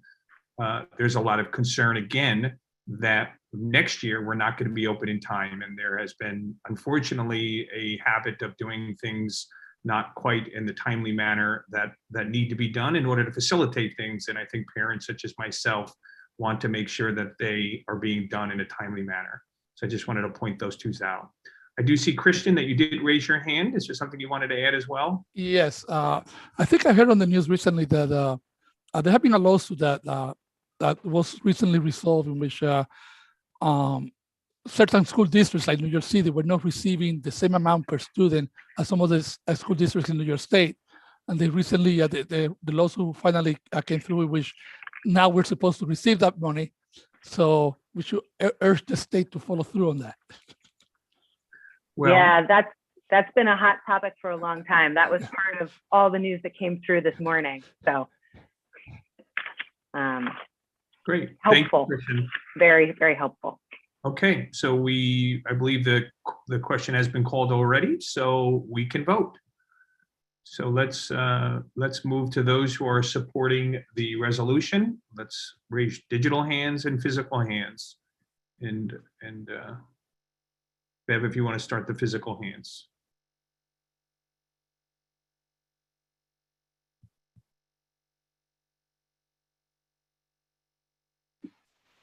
Mute. Yeah, you were muted, but I think you were counting it. Okay, Audrey, I see you. Rosa, it's 2. Blanche, yes. Paul Fisher just voted yes too. Okay, Blanche and Paul, that's 4. There's 34. Yeah, she called me, and there's 35 panelists. That's it, and plus 36. Isn't that 6? Did you see Rosa? I'm sorry. Yes, I did. So that's 4 plus 36 is 40. 40. Yeah. Okay, let's lower those hands. Anyone against?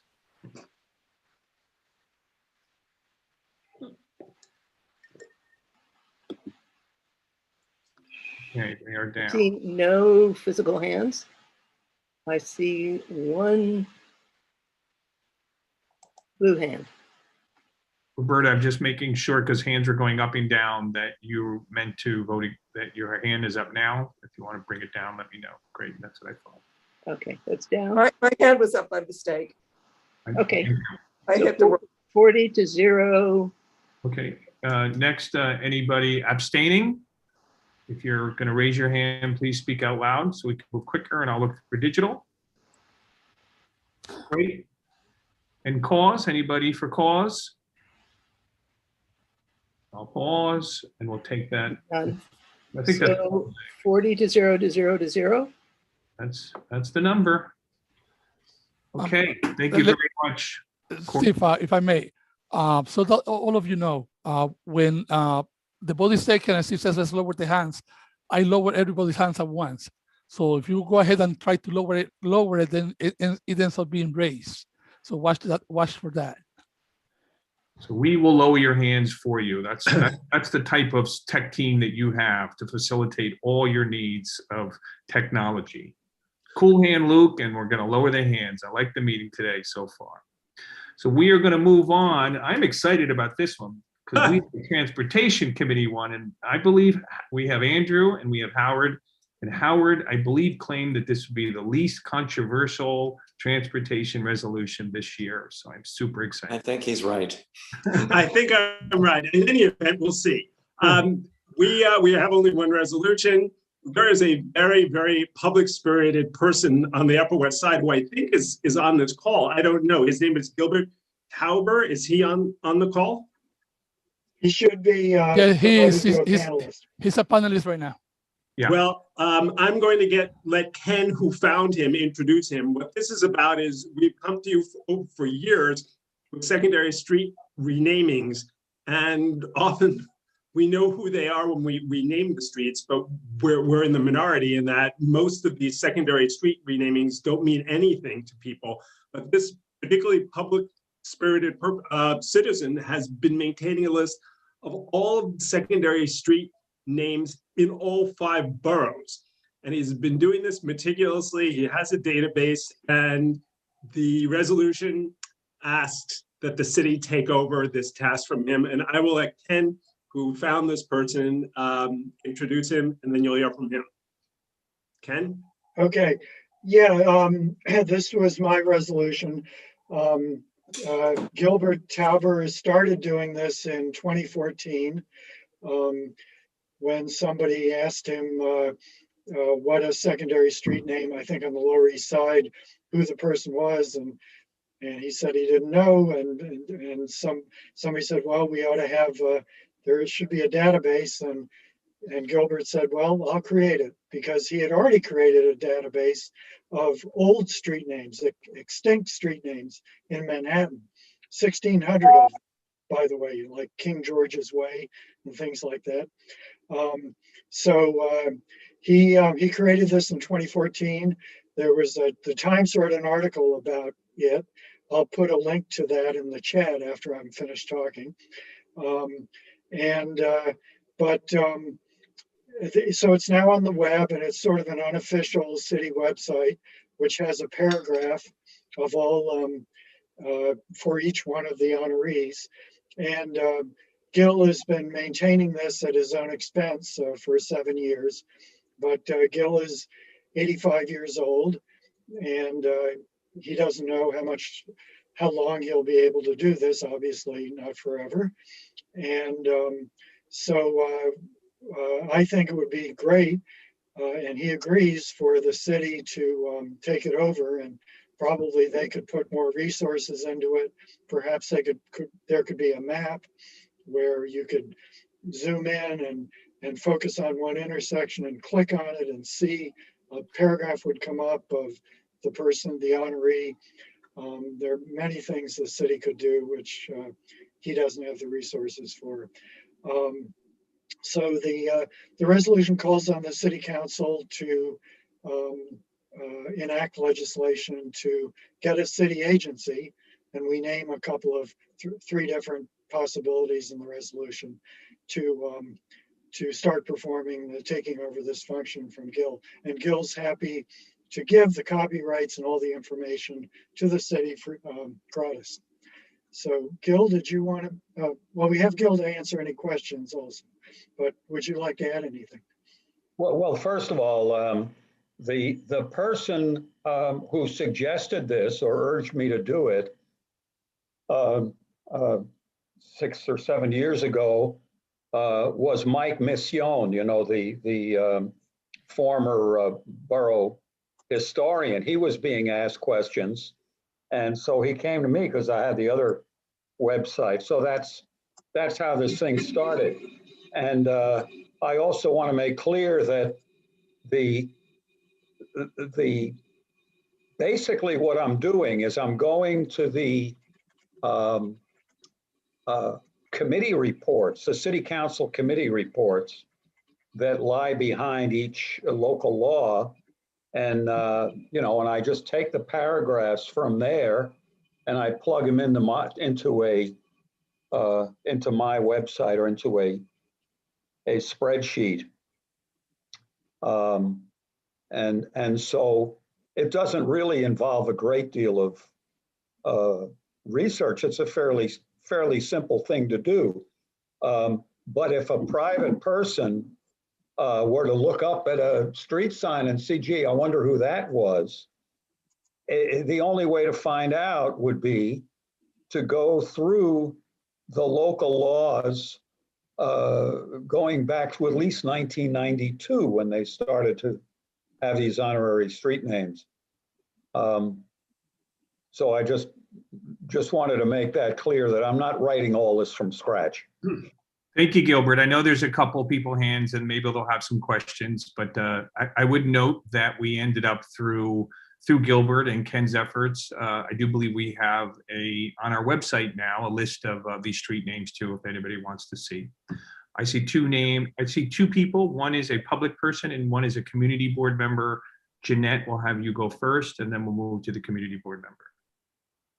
Sure. I don't think we necessarily need to change the resolution, but I just wanted to put it out there that each borough president has a topographical bureau who part of their job is to coordinate street addresses. And this actually might be also a good home for it, especially if there was some funding attached to it, I'm sure, but that also might be a good home for it, not just necessarily DOT where things can get lost more easily. And I think the borough president's offices are more accessible to the public. Thanks.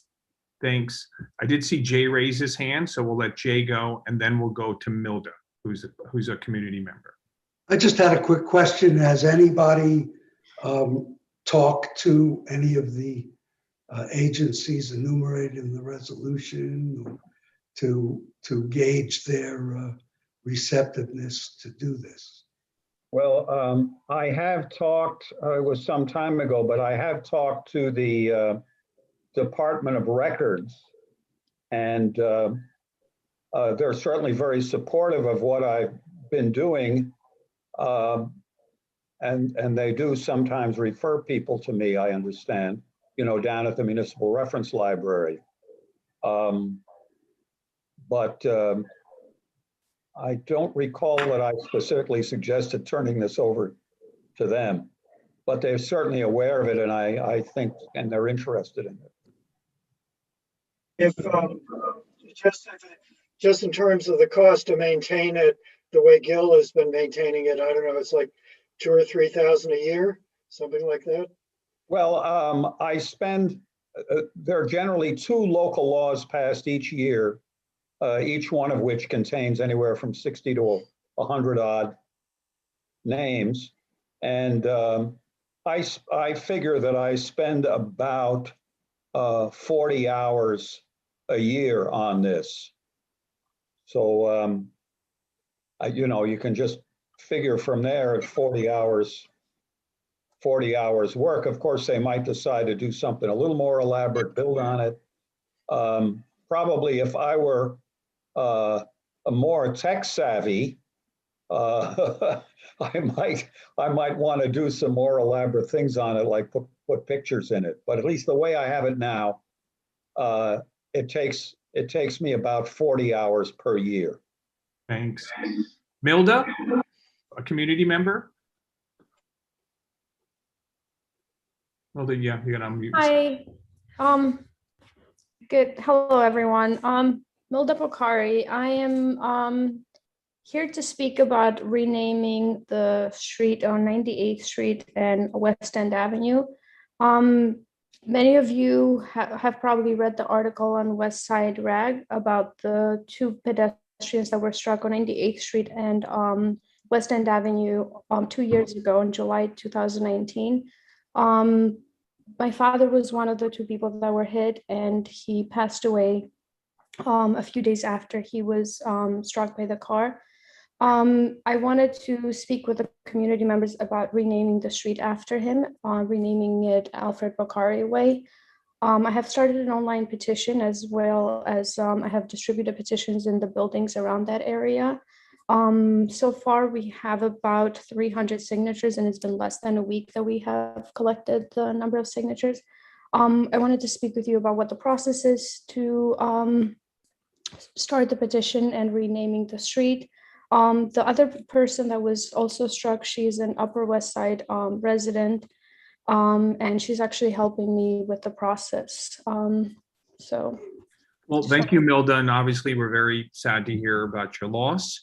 And there is a process, we actually have it on our website where I think we walk through the process of street naming.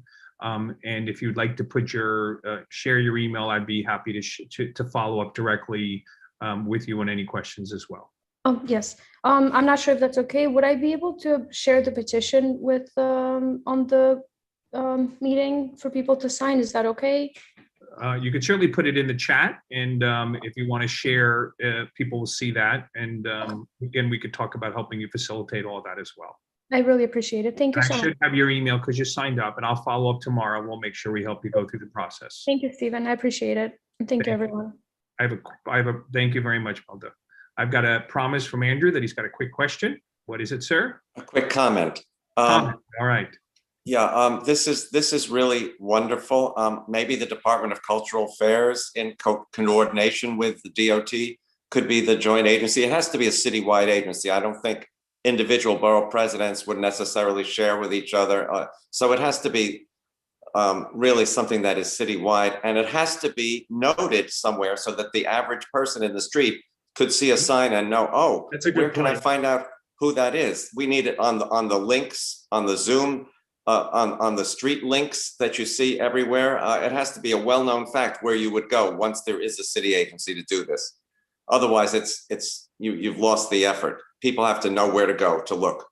Got it. Thank you. Thank you. Somebody want to call the vote? I just wanted to add that in addition to what we're asking for, the resolution also thanks Gilbert Tauber for his contributions to preserving New York City history. Thank you, sir. Okay, someone want to call the vote? Call the question. Thank Call you. the question. Okay. All right, so let's get to work here, Bev. Those who are going to. Okay, physical hands, just a minute. Raise my own hand. Physical hands. Paul Fisher votes yes. Paul Fisher is a physical hand, okay. 1. Audrey, I see you, that's 2. Blanche, yes. Blanche, okay. So I think that's 3. And Stephen is 4. 4. I'm sorry, who's the 4th? Oh, Steve. Okay, 4 plus 36. So that's 44. Christian will lower the hands. 40. Thank you, sir. Okay, anyone against? I'm thinking, Madge, I just want to clear up. Madge, I don't think you mean to vote against this. I think it may be a mistake. I'm reading lips and I'm lowering it, just so you know. So, okay. Okay. So I think that's a 0. I think it is 0. Abstaining. 40 to 0. I do need to say that I live on Edgar Allan Poe Boulevard, but I don't think I have to abstain for that. You don't. That's Okay, good to know. 0. And anyone for cause? 0. Thank you. Well, thank you. Thank you, everyone. I think that's a record support for our Transportation Committee resolution. Absolutely. 0 to 0 to Thanks, 0. everyone, and thanks to Gil again. I didn't check the chat, Howard, for any dissension, but I'll agree Great. that we did pretty well. We'll try to keep it up. Exactly. Okay, we're going to move on to our Business Consumers Committee, and that's going to be Linda Alexander and Christian Cordova. Hi. To begin with, we did have, we had an interesting meeting. We had DCA. We were hoping to have DOT there to talk about the future of the open restaurants and curbside seating. DCA was there and she was lovely, but the point was she's DCA, which is no longer DCA. It's now the Department of Consumer Protection instead of Consumer Affairs. And so she couldn't answer any of the questions. Fortunately, Andrew Ridgie was there. He answered all of them. So, and DOT didn't show up. After that, we had 2 resolutions. I cede my time to Mr. Cordova. So the first resolution was for 359 Columbus Avenue. There was no opposition to this. Unanimously, it was approved. Anybody has a question? Yeah, let's call the vote. We just want to add that's the former Isabella's and former 8 Hill. We're going to have a new restaurant there. Yay. Great, wonderful. So all those in favor, raise your hands.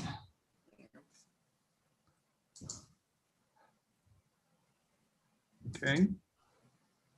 Paul Fisher's a yes. Bev, do you want to do the counting again for the physical stands? Physical hand, Steve is 1. Blanche, 2. Blanche is 2.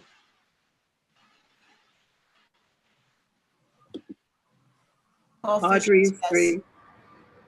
Paul Fisher. Paul Fisher is 4. 36 digital, so that would be 40. 40. Okay. Christian, do you want to lower the hands? Anyone against?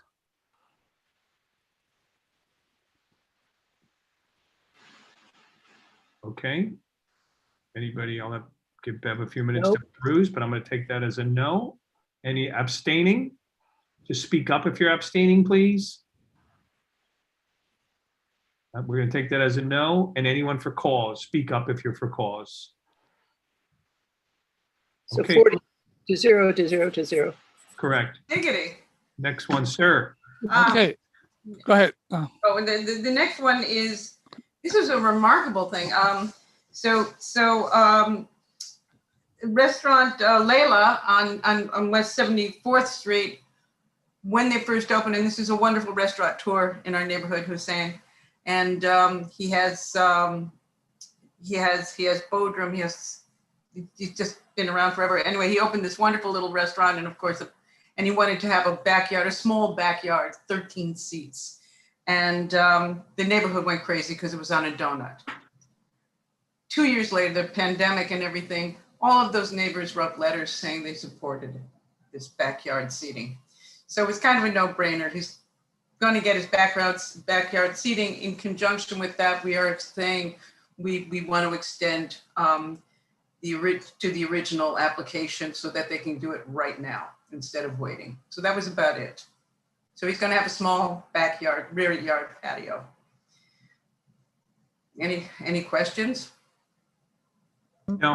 I have a question. There's no possibility of an outdoor cafe, right, Linda? I seem to remember. Not in the front, no, unfortunately. Yeah. But at least he'll get the one in the back. So yeah, it's nice. Yeah, it'll be I'm happy for him. Yeah, me too. He's you know. Call the question. Is there any soundproofing that he can do? He's going to put some umbrellas there, but there's no real soundproofing. I mean, if there were a larger cafe, there are some measures people can take, to baffle it. But this is really small. This is like 5 seats and 13.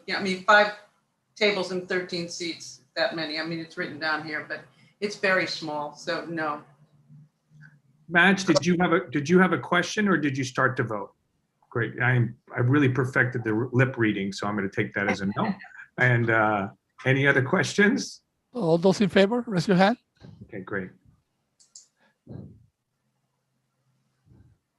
Paul Fisher's voting yes. Thanks, Paul. Okay, Paul Fisher is 1. Stephen Brown is 2. Is 2.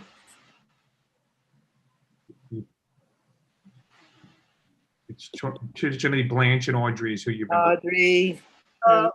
Blanche is whatever the number is. 3, 4. Okay, 4 plus 36 is 40. Thank you. Christian, you'll lower those hands. Anyone against? Well, you got to lower the hands. Anybody against? Okay. No one there. Great. 0.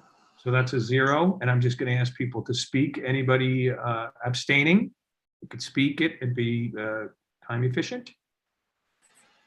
We'll take that as a 0. And anybody for cause? Cause. And that's a 1. Doug is Client. It's a great client. It's always one. It's always one. Good, he's a good man. Okay, 40 to 0 to 0 to 1. Great. Thank you all. Okay. Onward and upward. We are moving along. We're catching up on time. That's good. Trying to keep an eye on that. So we are now moving on to our preservations. We have Kate Carpin and Michelle Parker as our co-chairs, and I believe there are 3 different things that we'll be voting on. And we'll try to be equally swift and agreeable. Thanks. I'm taking 131 West 69K. Yep. Okay, I call up the slides? if you don't mind, please. Please. And is the applicant's rep here or architect McGee or Sherman? Kevin McGee is here. Okay, so what do you have to do? Promote him? We'll take care of it, Michelle. Why don't you? Already done. Any questions? Yeah, thank you. I just want to make sure he can jump in if I missed a detail. We'll be okay. You start you. presenting and we'll take care of it. Thank you. All right, thank you. This is a beautiful Renaissance Revival row house on 69th Street between Columbus and Broadway.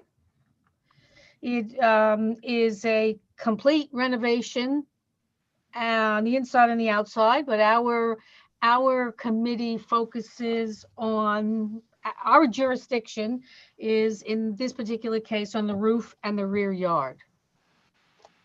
I'll speak to the roof first. What the applicant wants to do is build a bulkhead on the roof, approximately centrally located. And there will be a roof deck in the back of this bulkhead and the mechanicals in the front of the bulkhead. And this is not visible from the street. To get to the bulkhead, the staircase from the inside will, they'll add another floor to gain access to the bulkhead.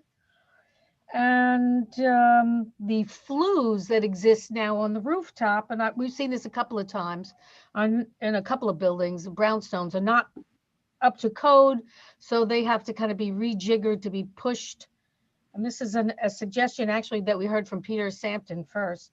They have to be pushed up closer to the bulkhead and then come up at a right angle. They will also remove stone caps and repair them and put them back on. And that's basically what the roof top is. Our committee vote on this application was 9100. You can see from the picture here, the roof, thank you. The before pictures on the before drawing is on the left and the proposed is on the right. And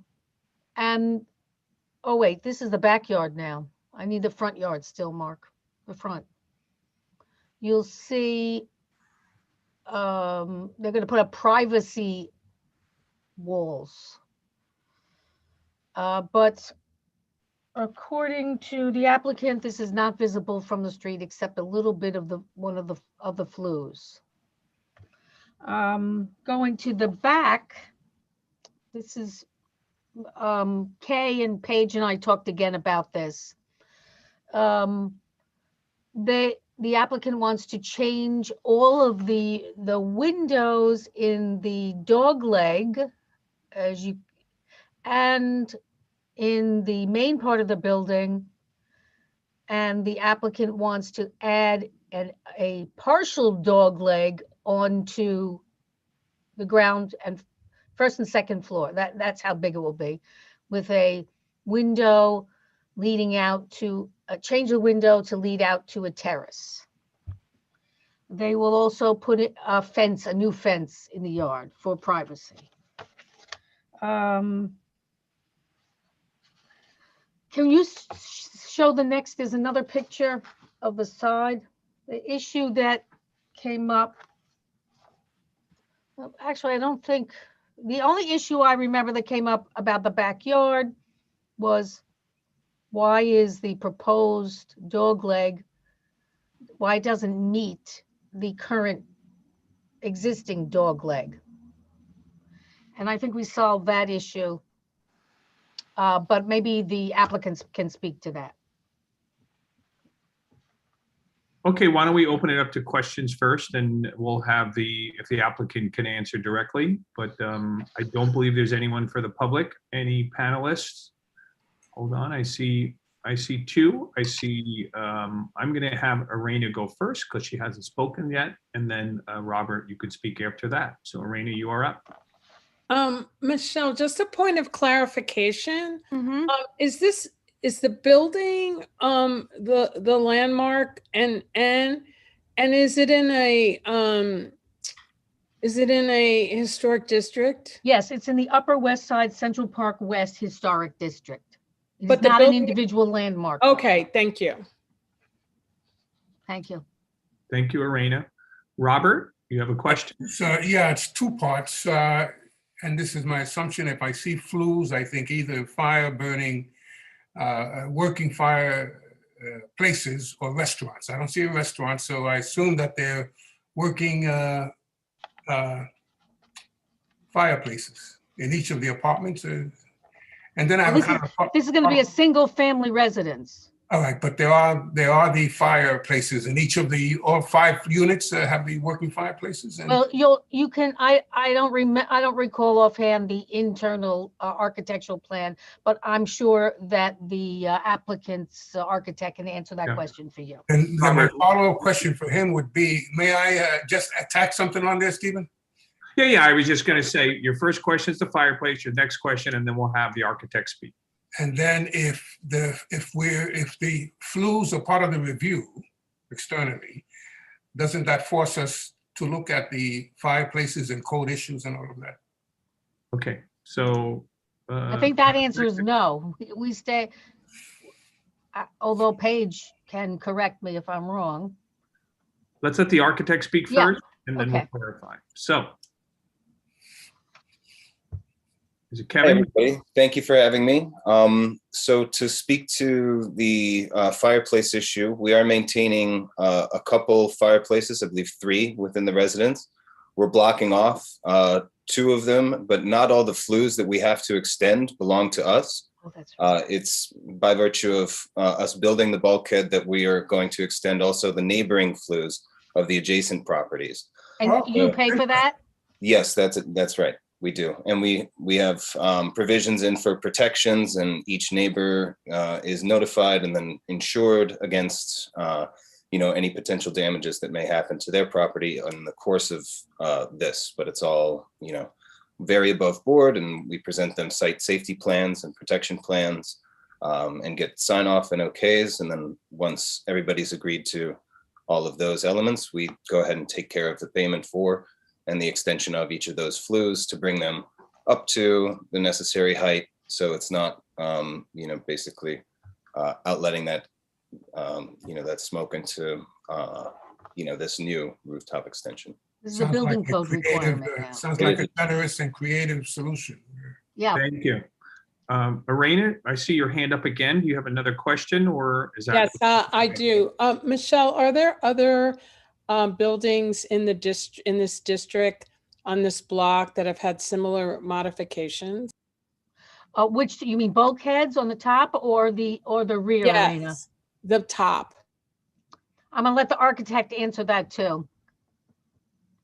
Do any other buildings have bulkheads on them? They do, yes.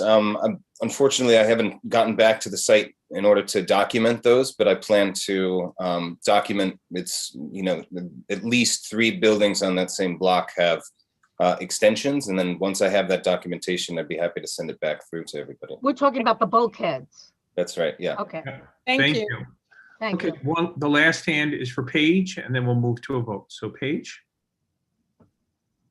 Just very quickly, Arena, just to, can you call up the 3D plan, the axonometric or the aerial view of the donut?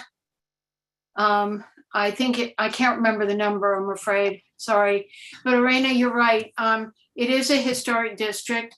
It's a relatively intact row because of the beautiful architecture. It's a series of repetitive brownstones on the street side, and most of them have a dog leg that either go back to back or create the gap in the middle. And this bulkhead, though, is bigger than others. It does have some very attractive features to it, but it is a substantial modification, partly because of the enlarged windows and the changes to the balconies cascading off the back. So I just wanted to say you're right on target in terms of the extent of change for this building. Even though it's not visible from the street, the question here is one of appropriateness, and is this right for the rear yard as well? Thank you. Thank you, Paige. Does someone want to call the vote? I'll call the question. Great. Okay. So Bev, we're back to work here. So let's all raise our hands for supporting this. I'm going to raise my physical hand. Physical hands. Steve? Yeah. One. I don't see any others. Well, we don't, Blanche? Blanche, are you there? Ground control to Blanche. Paul Fisher's a yes. Paul Fisher's a yes too.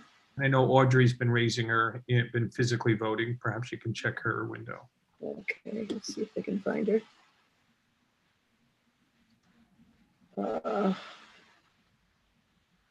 No, I don't see her. Might have had to have dropped off. So I think that's 3 then, right? Blanche was a yes also? No, I'm abstaining. Sorry about that. So 2 physical hands and 31 blue hands. So 33 yes. 33 yes. Okay. Christian, hands down. And those voting against? I see no physical hands and I see 4 blue hands. Okay. Okay. And abstaining, you heard Blanche say that she was abstaining, so that's 1. 1.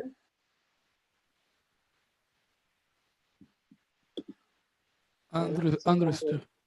And anybody for cause? Hey, hold on one sec. Christian, did you say you were abstaining too? No, Andrew raised his hand. Yeah. Yes, I am. That's 2 abstainings. 2 abstaining. Okay. And can someone verbalize if you're for cause? Great. Thank you. 33 to 4 to 2 to 0. Correct. We are now on to the next one. Thank you. This was fun. It wasn't exactly a resolution. Did you know 20 Lincoln Center is what we used to call the State Building, but is now the Koch Building. So when you're facing the fountain, it's on the left. It doesn't look like much because all the construction's going on in the Geffen Building to the right. And that's another story. Read about it in the New York Times. Okay, so now talking about the State Building on the left. Did you know that Lincoln Center is not in a historic district? It is not a historic building. It is not a, it can be, it qualifies for something called inclusion on the National Registry of Historic Sites. And to that end, the New York City Ballet is paying for replacement of some of those travertine surfaces that have worn out and got chipped or need to be replaced.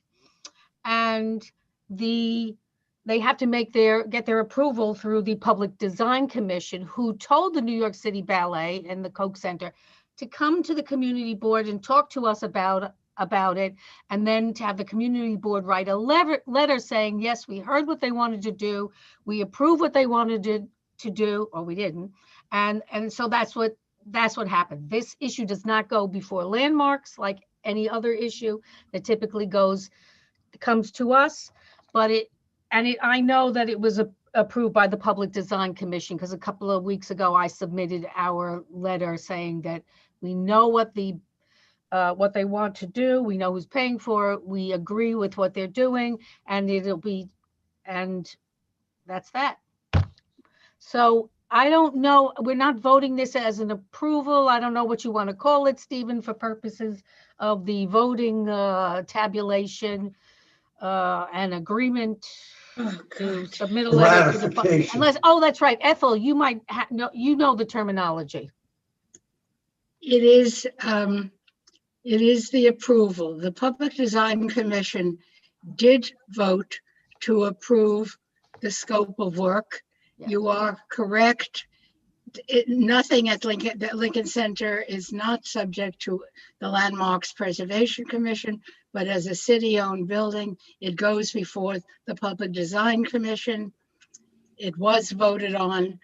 The letter from the community board came the day after or the same day, and it was all fine. Okay. So Thank you. So I see Paige has her hand raised. Very quickly, my experience with the Design Commission is that they do need the community board support up or down, and we should vote on it because it's all about the money and where the money comes from to do the repairs. So we should vote on it, is my take on this. Thank you. okay, I'm very happy for community involvement, whether it goes to LPC or Design Commission. That works for me because I think we all agree community should be part of the decision making on changes and repairs to buildings. Thank you. Jay? I think for the record, what we're doing is ratifying the decision of the committee to submit a letter of approval since it's already been done. So I would designate it as a ratification by the full board of the committee decision. Thank you. Okay. Okay. Yes, And sir. Robert, you got a question? We want to keep moving, so feel free. But number one, you're muted. But if you got a brief question, we'd love to Yeah, hear it's a real quick one for Ethel, who's probably can handle this best.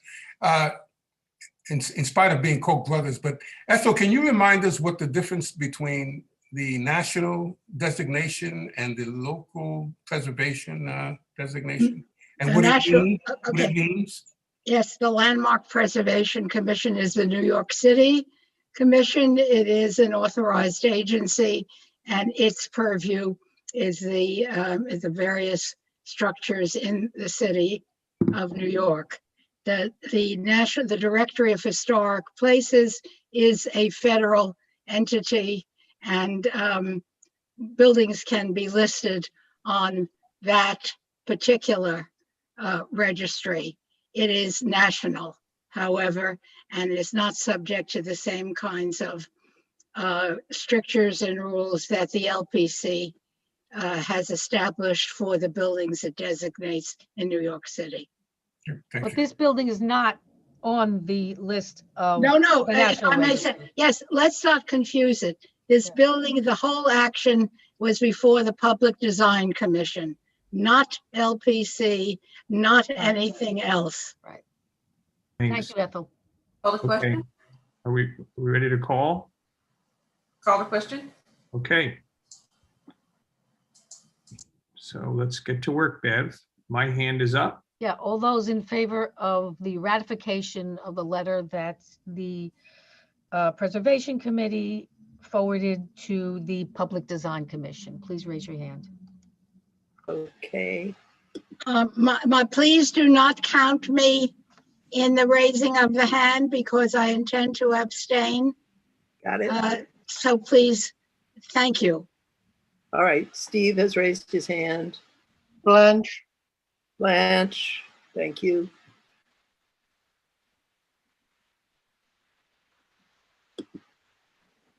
Okay.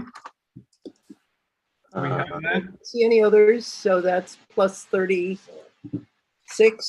That's 36. So that's 38 altogether for yes. Okay. Did Those you get hands? both, Fisher? Oh, no, that's 39.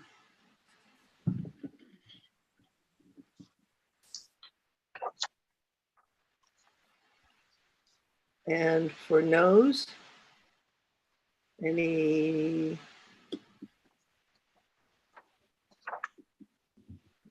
I see no raised hands physically. And I see no blue hands, so that's 0. There was someone who wants to abstain. Ethel? Got it. Yes. So 1 abstention. Are there more? Sorry, could you mark me not eligible, please? Okay, so that would be 1 to 1, unless there are anything more. Okay. Okay, and then, I'm sorry, that's it. So 39 to 0 to 1 to 1. Thank you. Thank you. So what I'd like to do now is take just a pause for a session. As we said, that we sometimes make some schedule arrangements, and I worked with our local congressperson, Congressperson Adler, who came. He was quite on time, I noticed. So at 8:30. So I feel I made a schedule with him. I want to honor that. So if we can pause for a minute and let's hear Congressperson Adler speak, and then we'll jump back into the business session. It would be appreciated. So thank you for coming. We're super excited, and please share your thoughts. Well, it's a real pleasure to be with all of you this evening. President Biden signed the $1.9 trillion American Rescue Plan back in March. This historic bill contains many measures that are already beginning to help Americans across the country. It provides a third round of $1,400 stimulus payments. It provides Social Security and other federal beneficiaries. Well, Social Security and other federal beneficiaries should begin seeing their direct deposits and/or mail checks this week. It extends unemployment insurance, pandemic unemployment assistance, and federal supplemental benefits through September 6th. It cuts child poverty in half by expanding the earned income tax credit and the child tax credit. It bolsters housing assistance through an additional $21.5 billion in emergency rental assistance on top of the $25 billion that was secured in December for renters currently struggling to pay rent or are not up to date on, or who are not up to date on their rent payments because of the pandemic. In New York State, these funds will be administered through the Office of Temporary and Disability Assistance. It provides $1.25 billion in additional funding for the shuttered venue operators grants. The SBA, that is the Small Business Administration, will begin accepting applications this Thursday. Applications and eligibility information can be found on the SBA website. It provides $25 billion for a newly created program offering up to $10 million in direct grants to restaurants and other food service establishments. The eligibility requirements and updates about when the program will come online are not yet available, but will be posted on the SBA website. It includes funding to expand the Affordable Care Act for the first time since it was enacted back in 2010. It delivers much needed funds to state and local governments, including $24 billion for New York. The next phase of the administration's Build Back Better plan is the American Jobs Plan, which was released last week. This ambitious $2 trillion plan would contain robust funds necessary to overhaul our country's crumbling infrastructure. It includes $621 billion for fixing highways, rebuilding bridges, upgrading ports and airports, and another $85 billion to modernize existing transit systems. As you know, climate change poses a looming threat to our infrastructure systems, something New Yorkers know only too well as we deal with the long-term devastation from Hurricane Sandy. I helped lead the effort to push the Biden administration to ensure that large-scale climate resiliency and flood protection investments were included in the package. Among many other provisions, the infrastructure bill also includes investing $40 billion to address public housing capital needs and improve the infrastructure of the public housing system across the country. Investing $100 billion to upgrade and build new public schools to ensure that the schools are safe and healthy. It invests in workforce development and creates jobs of the future, creating jobs and raising wages for essential home care workers, addressing historical racial inequities by providing better jobs and better transportation options in underserved communities. As we get more information about this infrastructure package, we'll make sure to upgrade the community board. Lastly, I want to highlight a few other pieces of legislation that I'm working on, which may be of interest. I'm fighting for the SALT Deductibility Act, which seeks to restore the full state and local SALT tax deduction on taxpayers' federal income tax returns. As you know, this has been historically the case to avoid double taxation since the enactment of the income tax in 1913, and was limited to $10,000 by the Trump tax cut bill 4 years ago. But it is essential to restore it, especially for high tax states like New York.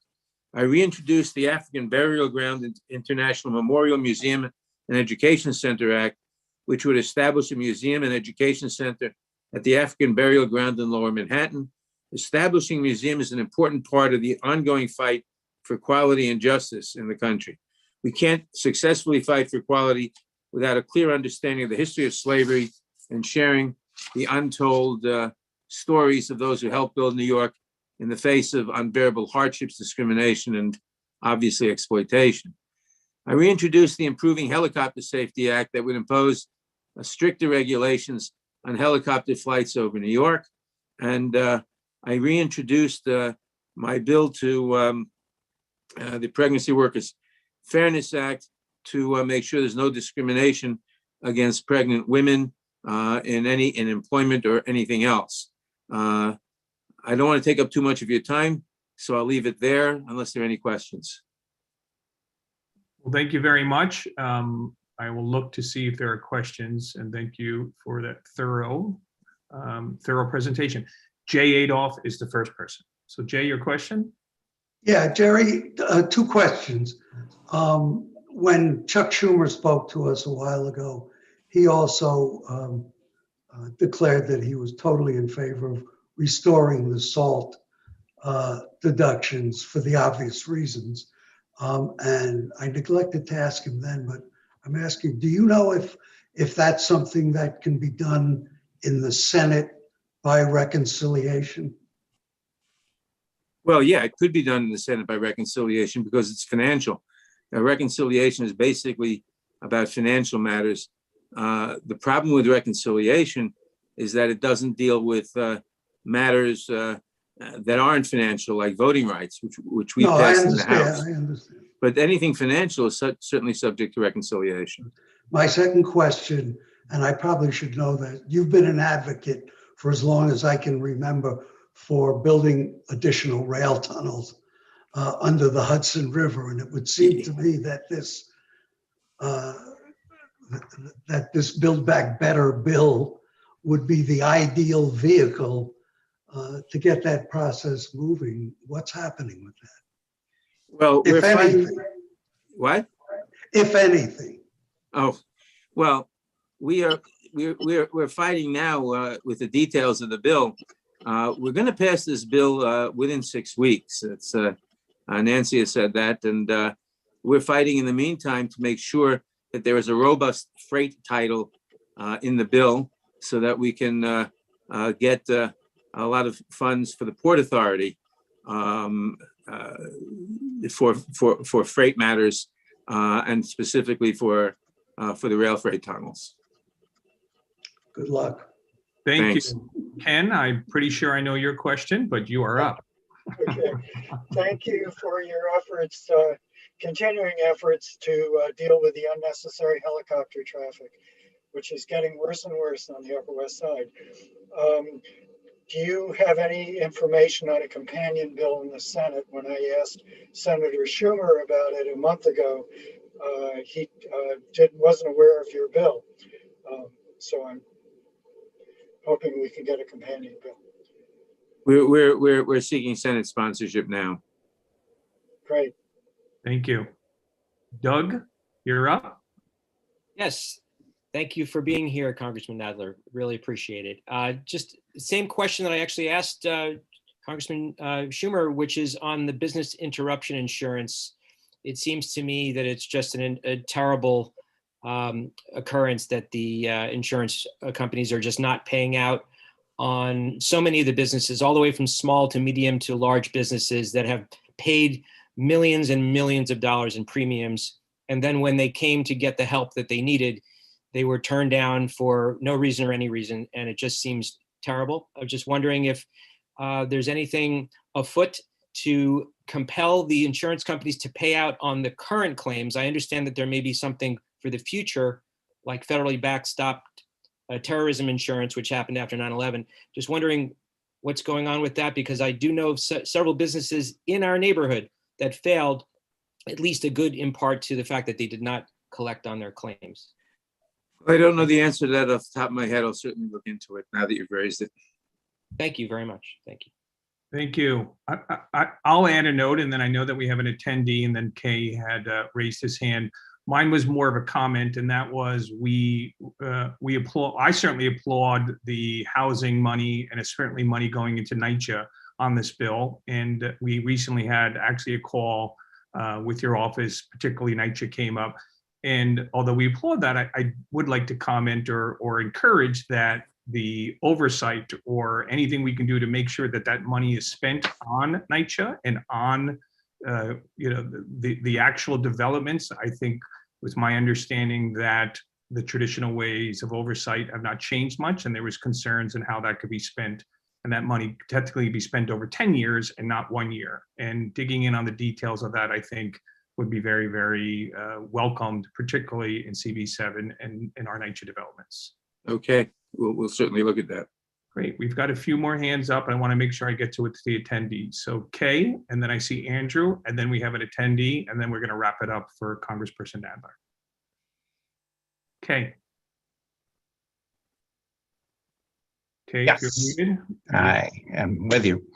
I just have a question about immigration policy and the prospects for any kind of a sane or humane shift in that policy going forward, either on, maybe not in Congress, but in conversation with the executive branch, or have you had anything that you can tell us about that? Well, we've passed legislation in the House for intelligent administration policy. We passed recently the DREAM Act for kids who were brought here. The Agriculture Act for farm workers who are foreigners. Whether we can get them through the Senate is the big question. They're not subject to reconciliation. They are subject to the filibuster, and I favor getting rid of the filibuster altogether. Whether the Senate will do that is another question. Thank you. Thank you. Andrew. Thank you. Good evening, Congressman. Question is related to the Paycheck Protection Program. There's a bunch of businesses in Times Square and some other neighborhoods that receive money from the PPP, but actually never open because of the restrictions, and especially those like in Times Square and other areas that rely heavily on tourism. So they have the money in their bank account, they miss the covered period, and now they basically miss the opportunity to convert that PPP loan into a grant. So the question is there anything that could be done perhaps with the SBA to allow businesses who have this PPP money that was never used to adjust the covered period so they can still use it to retain their employees and stay afloat? Well, that's certainly the intent to do that. If there are problems that specific businesses are having, call my office and we'll see if we can work them out. Yeah, I think it's something that the SBA may have to adjust because there's a defined covered period, 24 weeks from the time you receive the loan. Okay. Well, thank you. Well, maybe we should amend the pending legislation to extend that. Great. Thank you. We do have a community member, Merrill. I can allow you to talk, so you can speak now if you like and ask your question. Yes, thank you very much. And thank you, Congressman, for being here today. My question, I generally, first of all, I've never been to one of these before. This is my first time. So I'm really glad that I got a chance to see how this process goes, and I learned a few things along the way. My concern at the moment, my key concern is the helicopter noise issue. I live on 98th Street between West End and Broadway, and the frequency of these helicopters 7 days a week is so high, I literally cannot get any rest. And it's interfering with my business because I do sound recording, and it is completely infringing on my ability. It is taking away pardon me, taking away my peace and other people's. I know this is not just about me.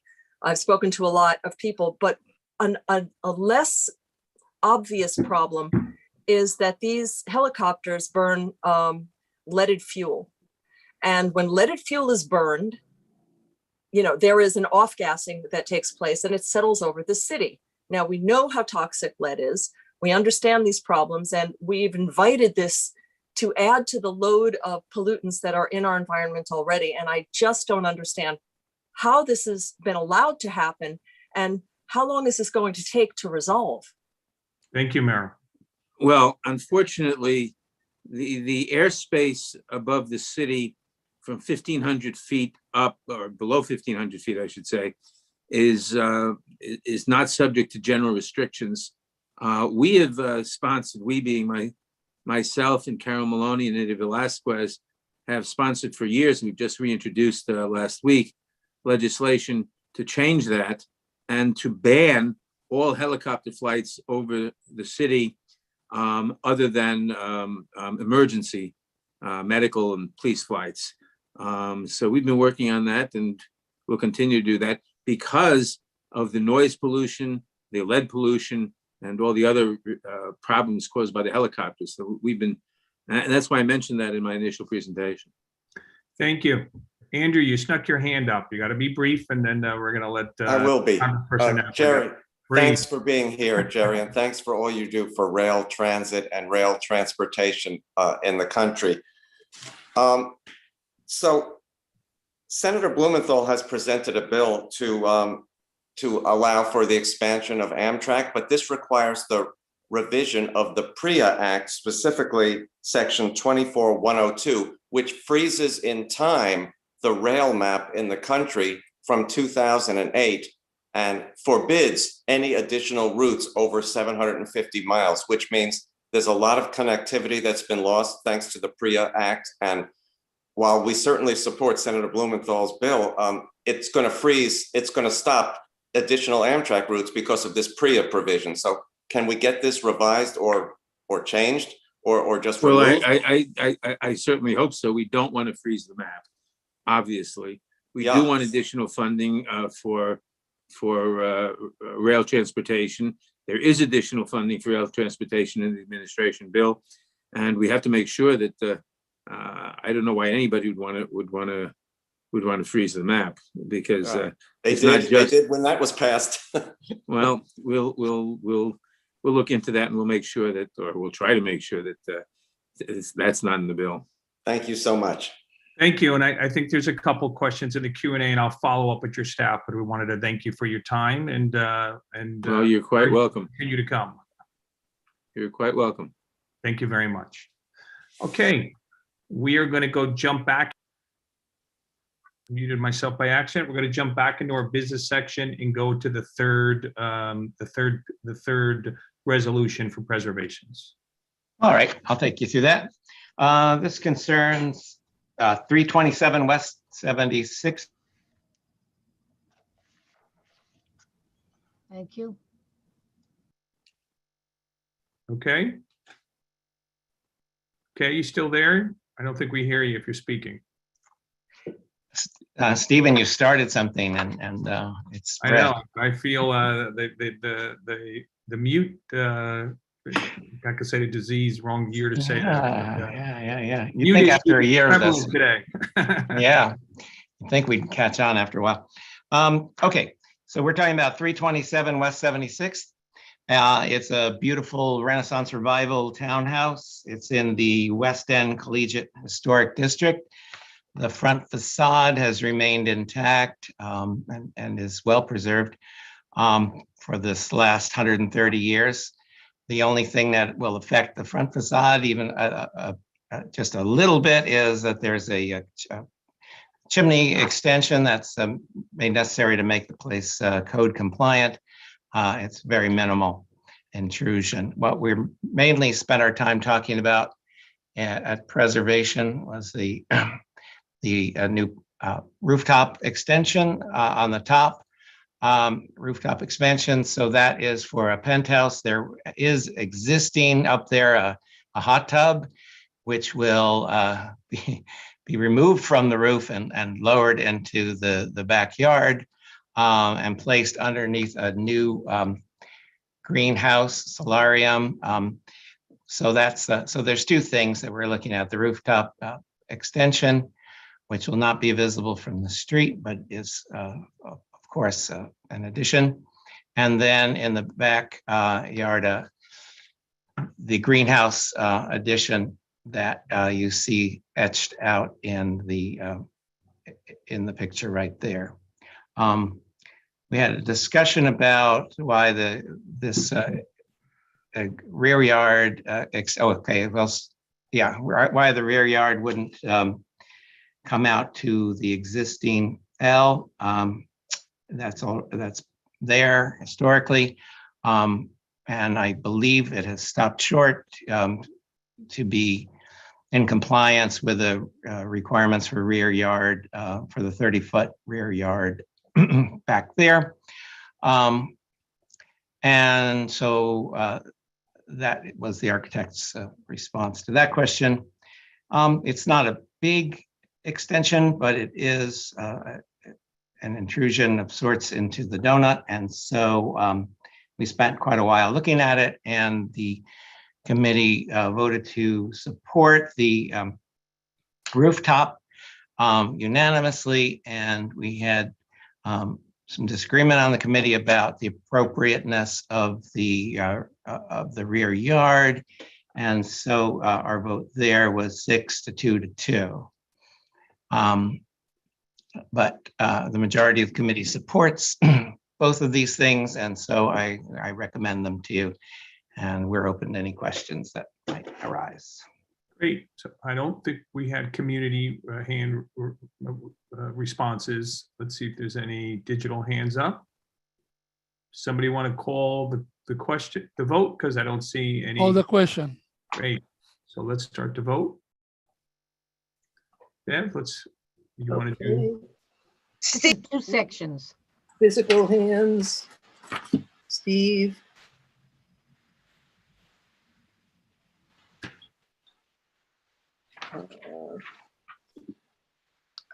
Blanche, yes. Blanche. Is Paul Fisher's a yes. Paul is a yes. Okay. 3.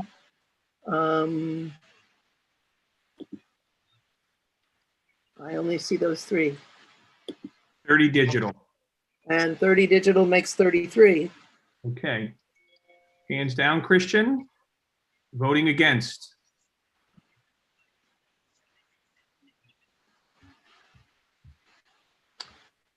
I see Luis's hand up. Bev. Yes, I wanted to talk about it, but I'm opposed to greenhouses. There's Okay. Apologies about that. 5 blue hands and 1 physical hand. Yeah. So 6. 6. And then we'll verbalize any abstaining. I'm abstaining. Okay, that's 1. Anyone else? Okay, and anybody for cause? Okay, so I think that's it. 33 to 6 to 1 to 0. Okay. All right, thanks. That concludes our business section. Stephen, we yeah. have to vote for the minutes for last month. Oh, thank you very much. So can we approve the minutes from last month? So moved. So moved. Are we okay with a unanimous consent, or does somebody not have an abstention or a reason for that? All good? Great. Thank you for reminding me, Christian. Okay, so I want to do the chair's report. I have 3 things to do. First one is I do want to announce our working group and our participation in environmental justice. So we have taken that cause up. We have created a working group. It'll be led by Polly Spain and Rosa Arenas, and we're really, really excited about this. We here at Community Board 7 think it's important for multiple reasons. One, the environment. We think it's a very, very important piece from an equity perspective as well. But there'll be some things posted on the website tomorrow. They're going to be working diligently over the next 30 days because it'll be an April period to make some comments, but we think that work will continue on.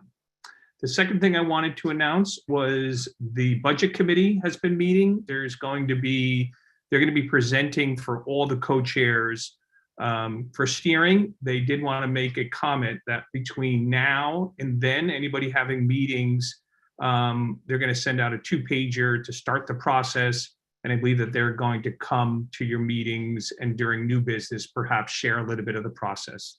But we are starting that process from a budget committee perspective. Steve, we'd like to do it at the beginning of the meeting. Okay, well, you can work, I would work with each of the committee members, and again, once we do the steering, you'll be able to speak to them more. So the second part, and then the last part is I wanted to make an announcement, and as many, I think, of our community board members know, we had a bittersweet month in which our beloved district manager, Penny Ryan, who has been here for many, many years, has retired. So we are bitter that we're losing her, and sweet that, that she'll have a happy retirement. She's been, I think the comment that we made is there's been many board chairs, but there's been one district manager for many years. And I think there's not anything truer.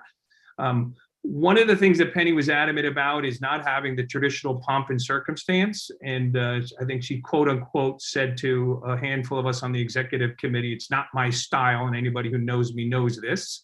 But at the same time, I wanted to think of a way that we can honor both her work, both her help for the community. And what I thought to do is that I've asked Ethel Sheffer, who is a committee member, who is both a peer and a friend, perhaps that she could speak for a few minutes regarding Penny and her commitment and work. I thought that would be a positive way in order to honor her. So with that, I will hand it to Ethel. Thank you so much, Stephen. For almost 30 years, Penny Ryan has been the district manager and the go-to person for the community in Community Board 7.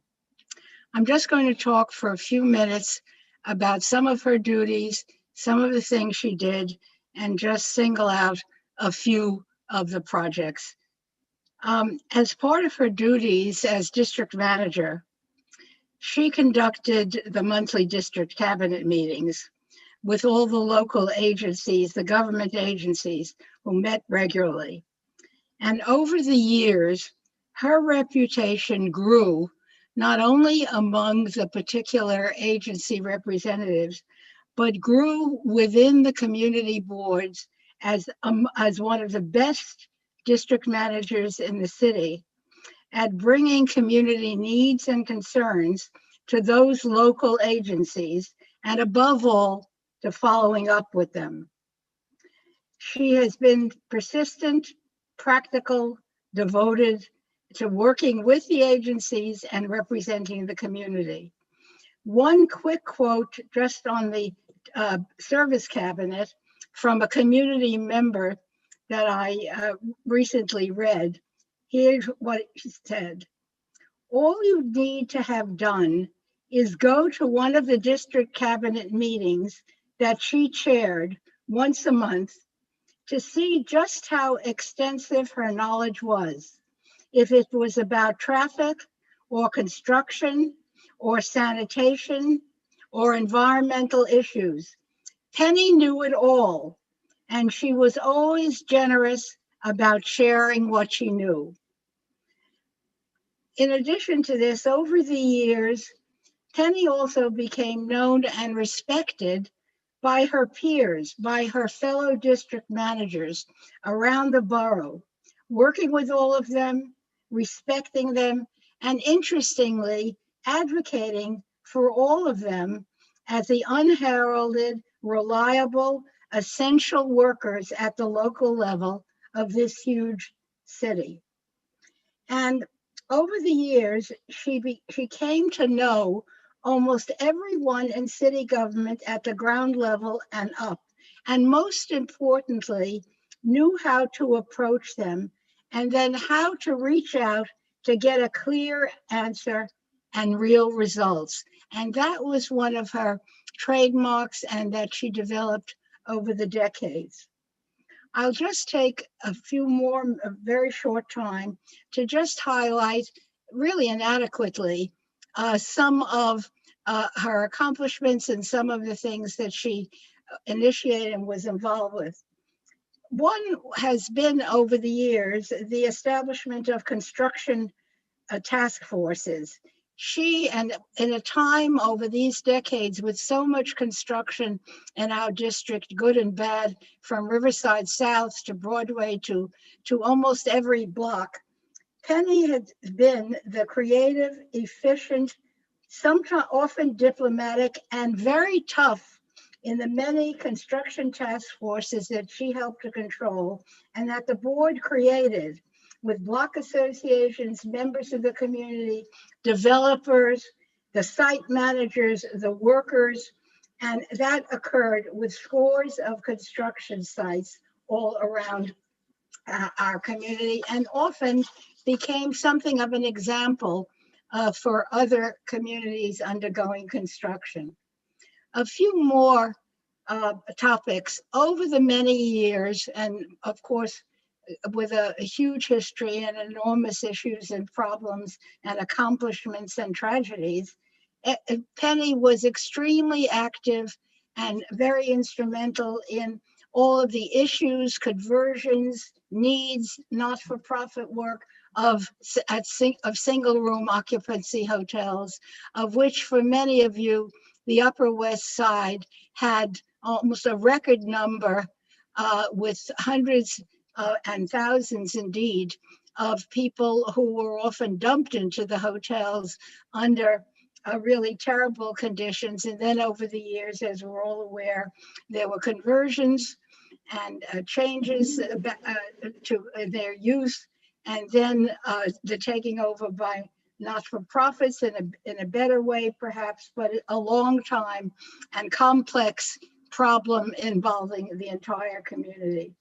Another one that I could name others, but a very tangible one was the establishment of the Recreation Center at 59th Street, which took tremendous work with the Parks Department, the community, to really begin to make that building into a place for the community.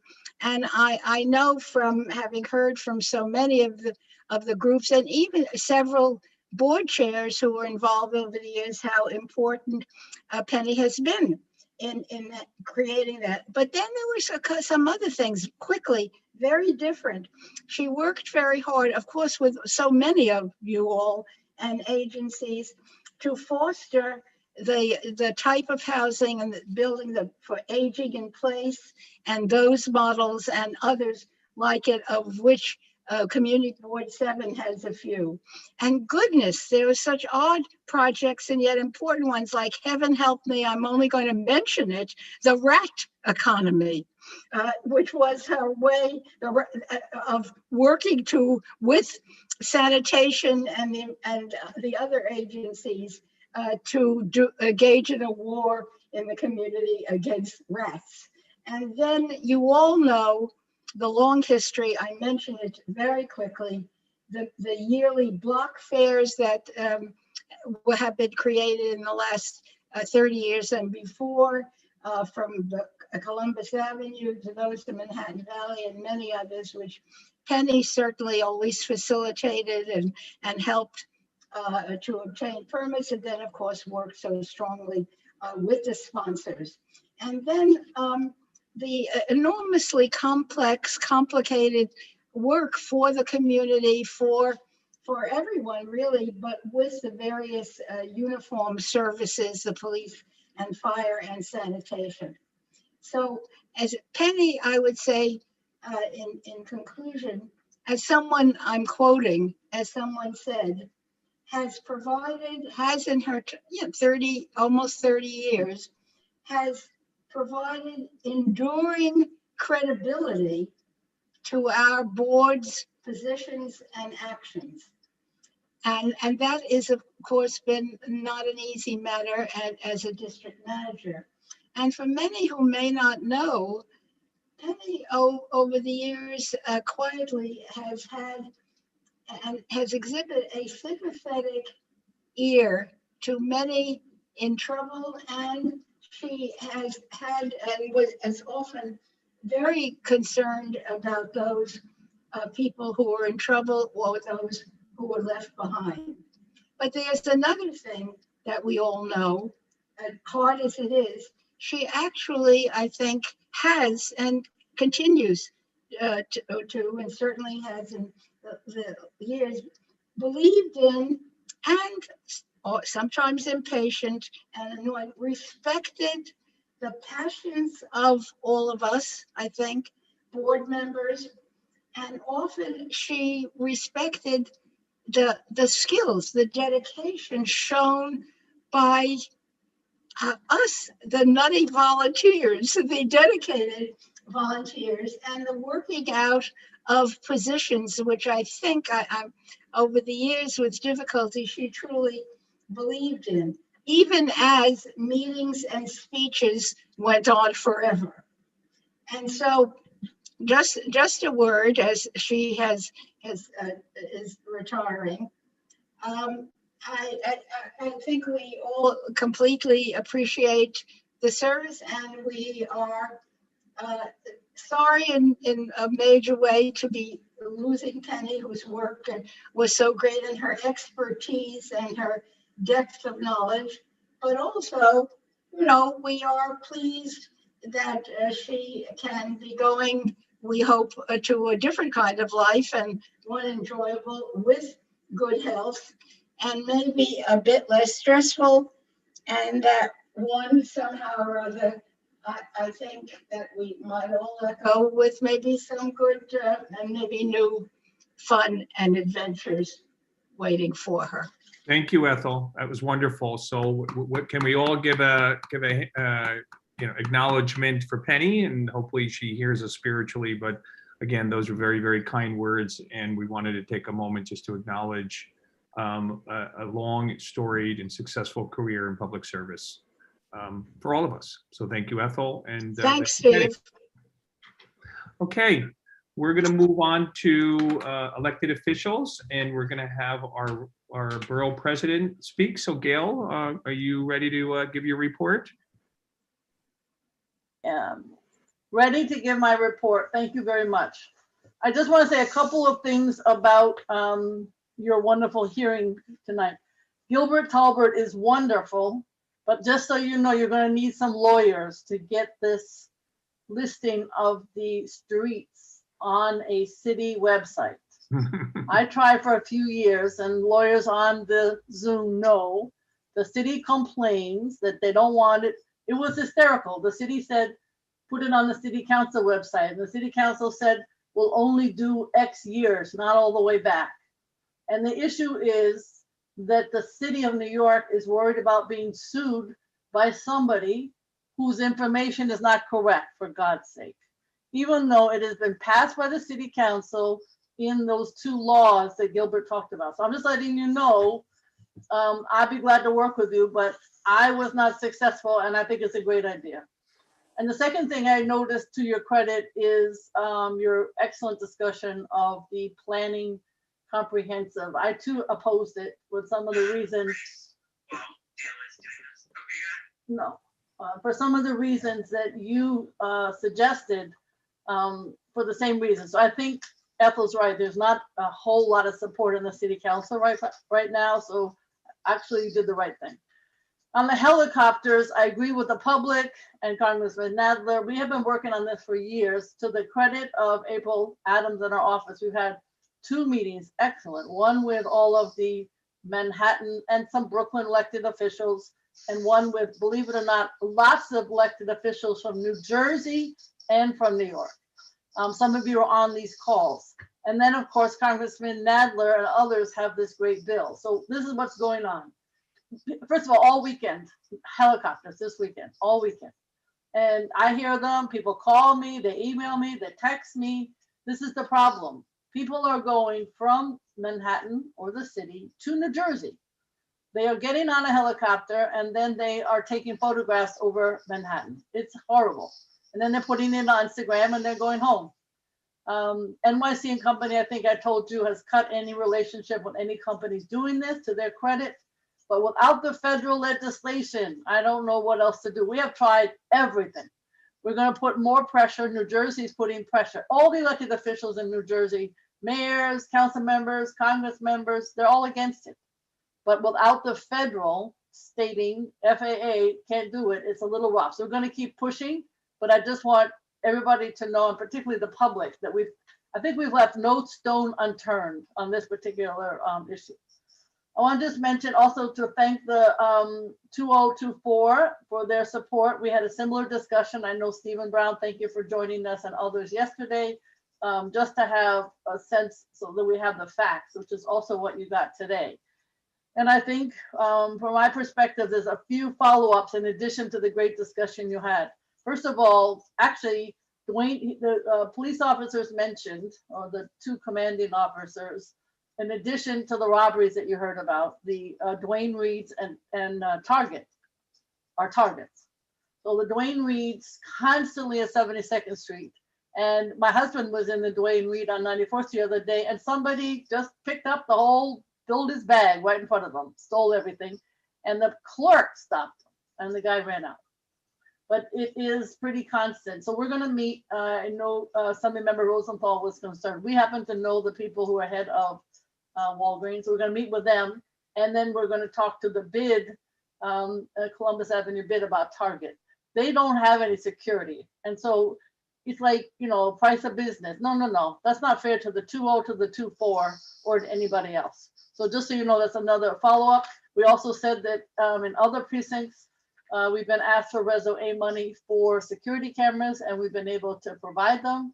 So if that's something that they want, fine. And then finally, we do want, there was a good question from all of you about the issue of young people from the neighborhood, not from the neighborhood. Anybody from this neighborhood we want to take care of. In terms of support, let me give you an example.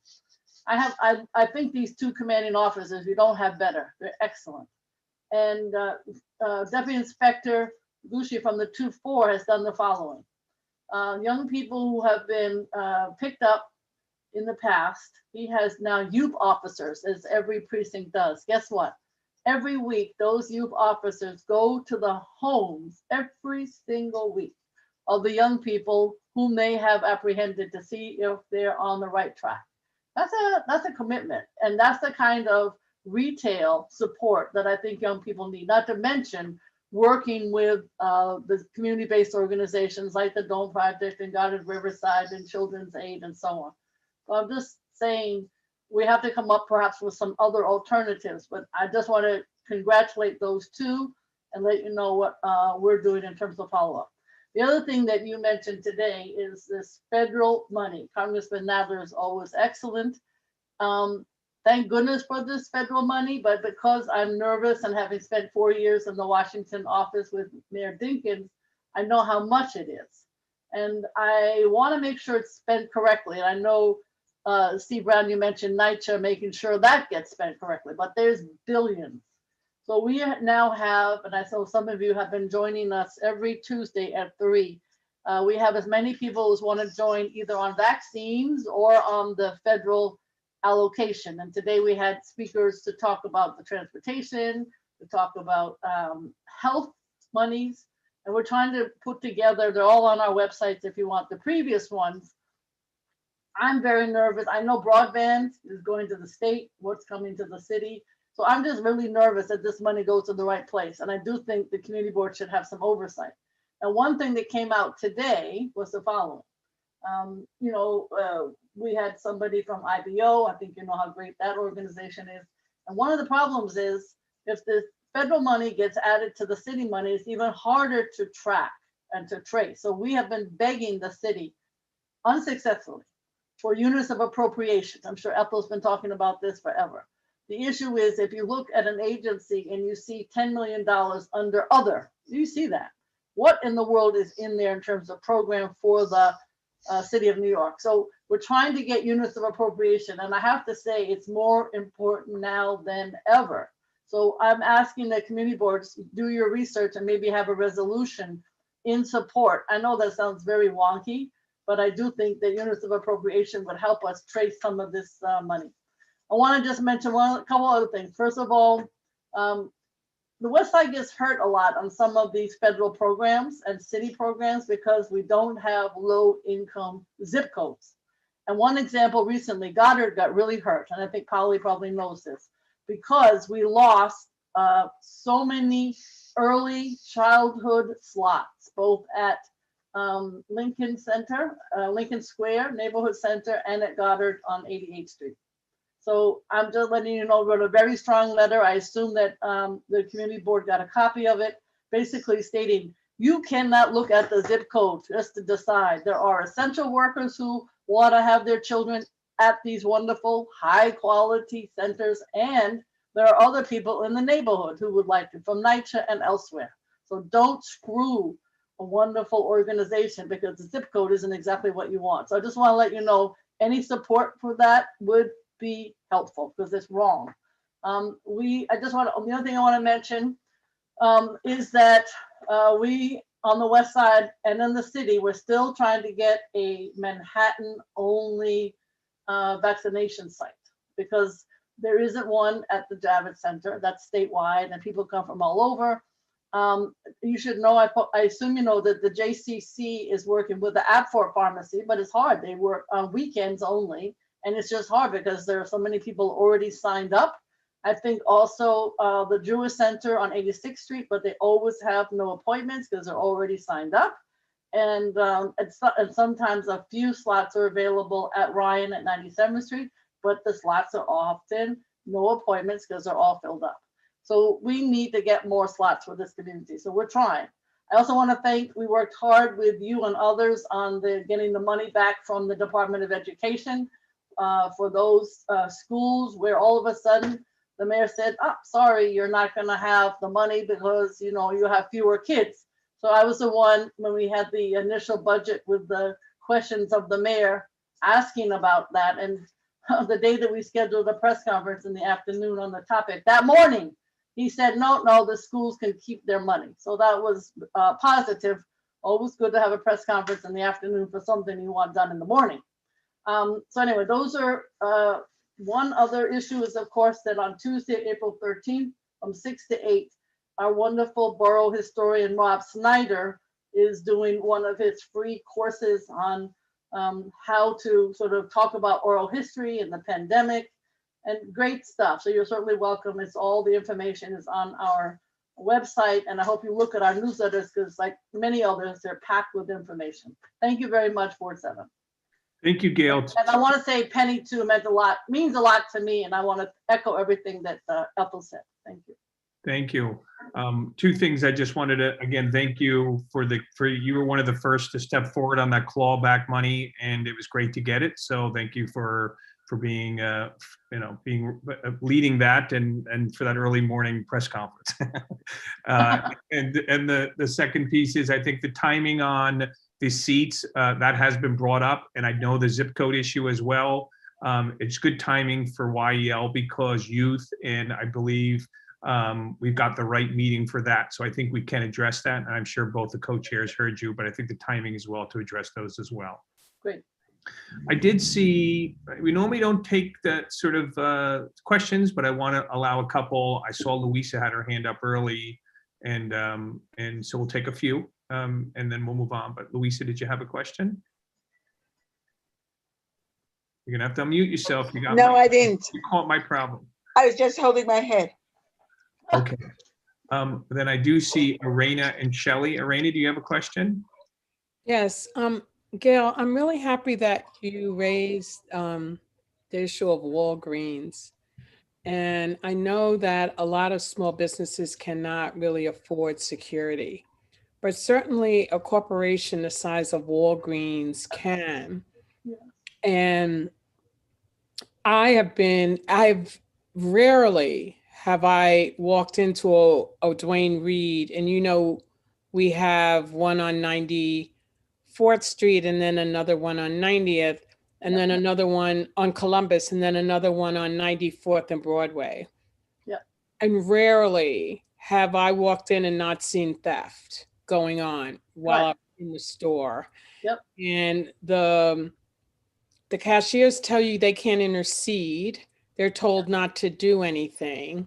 And to your point, the most recent occasion was just before Easter at 94th and Broadway, and there were police officers there basically waiting for this person who apparently is a regular to actually do something. They knew he was in there to steal, but they couldn't arrest him until he actually did it.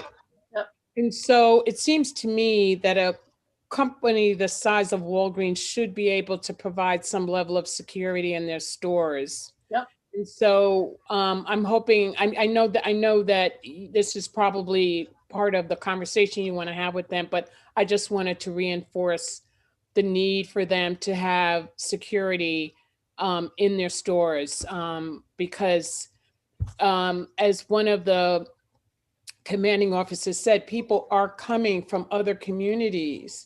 Yeah. And it's a public safety issue at this point. Yeah, and it's not fair because it gets racked up on the 2.0 and the 2.4 in terms of crime. And really, it's the store that should be paying more attention. So if it's okay with you, we'll let you know when we set up the meeting. You're welcome, or whomever from Board 7. Thank you. I would really like to attend. Thank you. Thank you, Arena. So guys, we normally don't do a Q&A. I'm gonna allow it, but can I ask us to be quick and to the point? You know, what are our questions, and let's have our borough president answer those. So there's 3 hands raised up. We're gonna end it at that. We're gonna go Shelley, Jeanette, Courtney, and it's sort of the fire round, as we say. So Shelley, you're up. You gotta unmute yourself. I'm trying to be like you. Exactly. Your important point about zip codes is particularly also important in terms of NYCHA getting vaccination site. The fact is that unfortunately, Douglas houses, Wise Towers, the West Side Urban Renewal sites, and the Hostos apartments are in 10025, a good zip code. So, but the number of people who have been sick on just on Douglas and died is just, I just can't talk about it. But we got to do something. Thank you, No, I Shelley. agree, Shelley. Thank you. Jeanette? Yes, I just wanted to bring up another issue about the drugstore and the safety, the CVS at 96th Street. I've been going there for quite some time, get my prescriptions or family prescriptions or whatever. They have put now just about everything under lock and key, but they have a terrible alarm system that is constantly piercing, beeping. And I feel really bad for the workers there. And I feel bad for the elderly who have to go and use that. I mean, it's almost deafening. It is such an unpleasant experience. It makes me want to order everything online, even though I'm against that. And so this theft is really affecting the community in a much larger way, I think, than just a store losing a few deodorants or something. And I think we really need to think about it comprehensively. Thank you. No, Jeanette, I agree with you. Let me tell you, it's even more complicated. What happens is, and the 2.0 and the 2.4 know this, is that there are certain products that the thieves are looking for, right? And so it turns out that the store, in this case, Walgreens, this is like out of a, mystery store, is willing to put them under lock and key, but the manufacturer will not allow it. So it's like an endless, we do need some kind of a discussion that gets at some of these issues that you just raised, because there's a million different layers that are not working. Thank you. Courtney, you'll be the last one, please. Yeah, I just, first of all, Gail, thank you. I actually saw your letter about Goddard earlier today, and it's wonderful. Thank you. I also just wanted to flag that this pharmacy issue is not a new one. I don't know if you recall, but there were many of us who were in talking about this a year and a half ago. Yep. As an issue. And so, I know that the Duane Reade on Broadway and 71st has been, a real, actually, I think it was the #1 issue for a very long time. And at the time, which was, gosh, I think this was fall of 2019 at this point. I know that I believe that Assemblywoman Rosenthal we heard that she wrote a letter. I'm not really sure what came of that, but I think it's important to note that this has been a long-standing, this is not just in the last year. This precedes COVID as a long-standing issue that's draining the resources of our neighborhood and has for an extremely long time. So I just wanted to flag that this is not just a COVID issue. No, I agree. And now that we have Target, believe it or not, the same is happening there, just FYI. So I've talked to the employees at all of these places, and they're scared and they're impacted, and it's really atrocious. All right, well, we'll work together and see if we can come up with something. Thank you. Thank you, Courtney. Thank you, Gail, for your report. Thank you. So we are going to move on, and I see our state senator, Brad Hoylman. I believe he is not at home and perhaps up in Albany based on the background there. But yeah, that's right. That is not my back. That is not the way. Does not look my like living room. I do not have an American flag. I'm very patriotic, but I don't have one in my living room. Nice to see you, Stephen. Yes, the state senator Brad Hoylman reporting from Albany, where we're voting on the budget as we speak. Just wanted to give you a few updates on the budget. It's late, but thanks to the magic of Albany, we're able to vote it in on time, believe it or not. It's a $212 billion budget, and the largest ever. We are lucky that we have some federal funds coming our way, and we built in some out-year revenues on the most wealthy to protect ourselves so we don't go off a fiscal cliff after COVID, funding from the federal government stops. We're increasing PIT rates for New Yorkers making $1 million or more, and increasing the corporate franchise tax on businesses with income over $5 million annually. We have rejected $2 billion worth of the governor's proposed cuts to public schools and SUNY and CUNY. We're providing the largest ever state-funded school aid increase of $3.1 billion, including a $1.4 billion foundation aid increase to finally, over the next 4 years, get us up to the level of that's been demanded under the Campaign for Fiscal Equity lawsuit.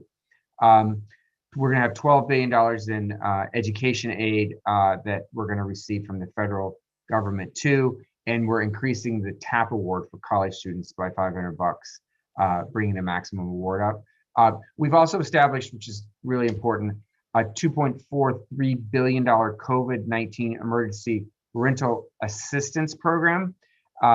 Gail's former chief of staff, Brian Cavanaugh, who's now my Senate colleague, helped devise that program. Very proud of him.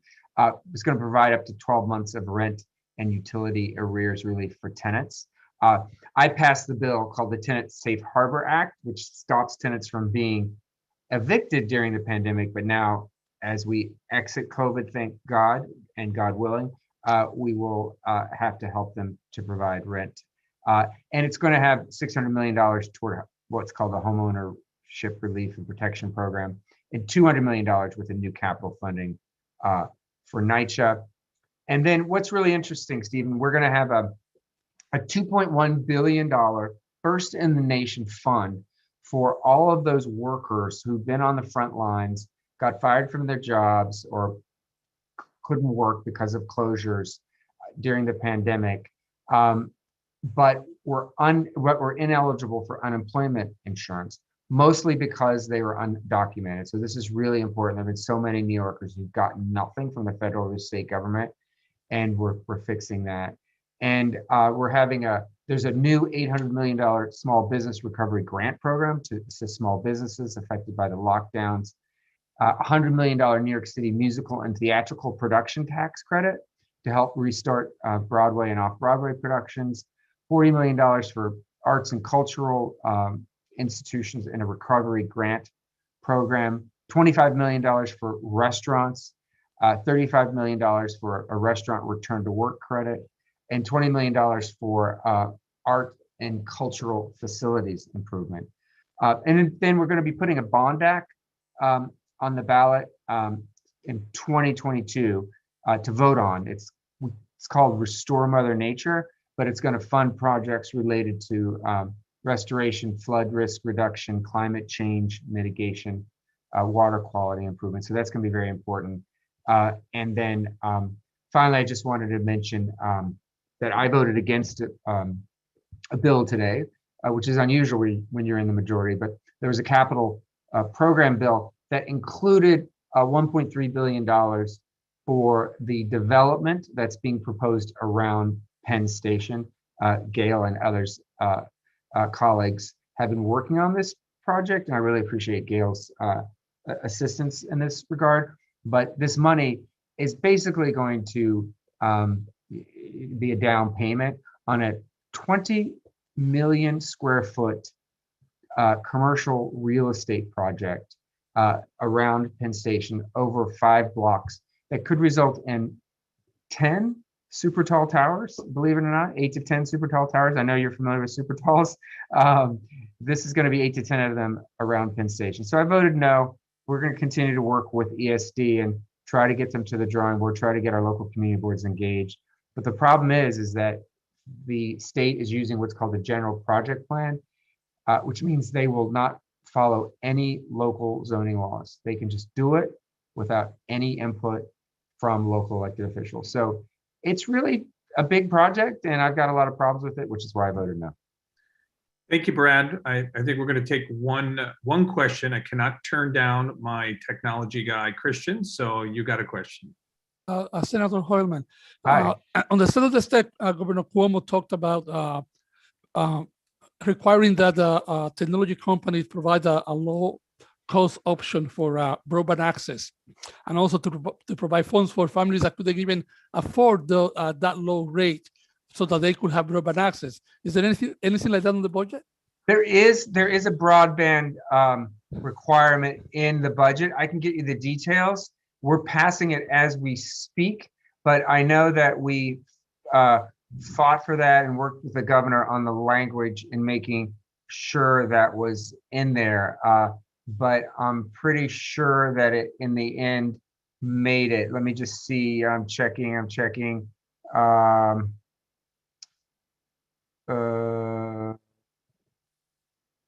It's a big budget.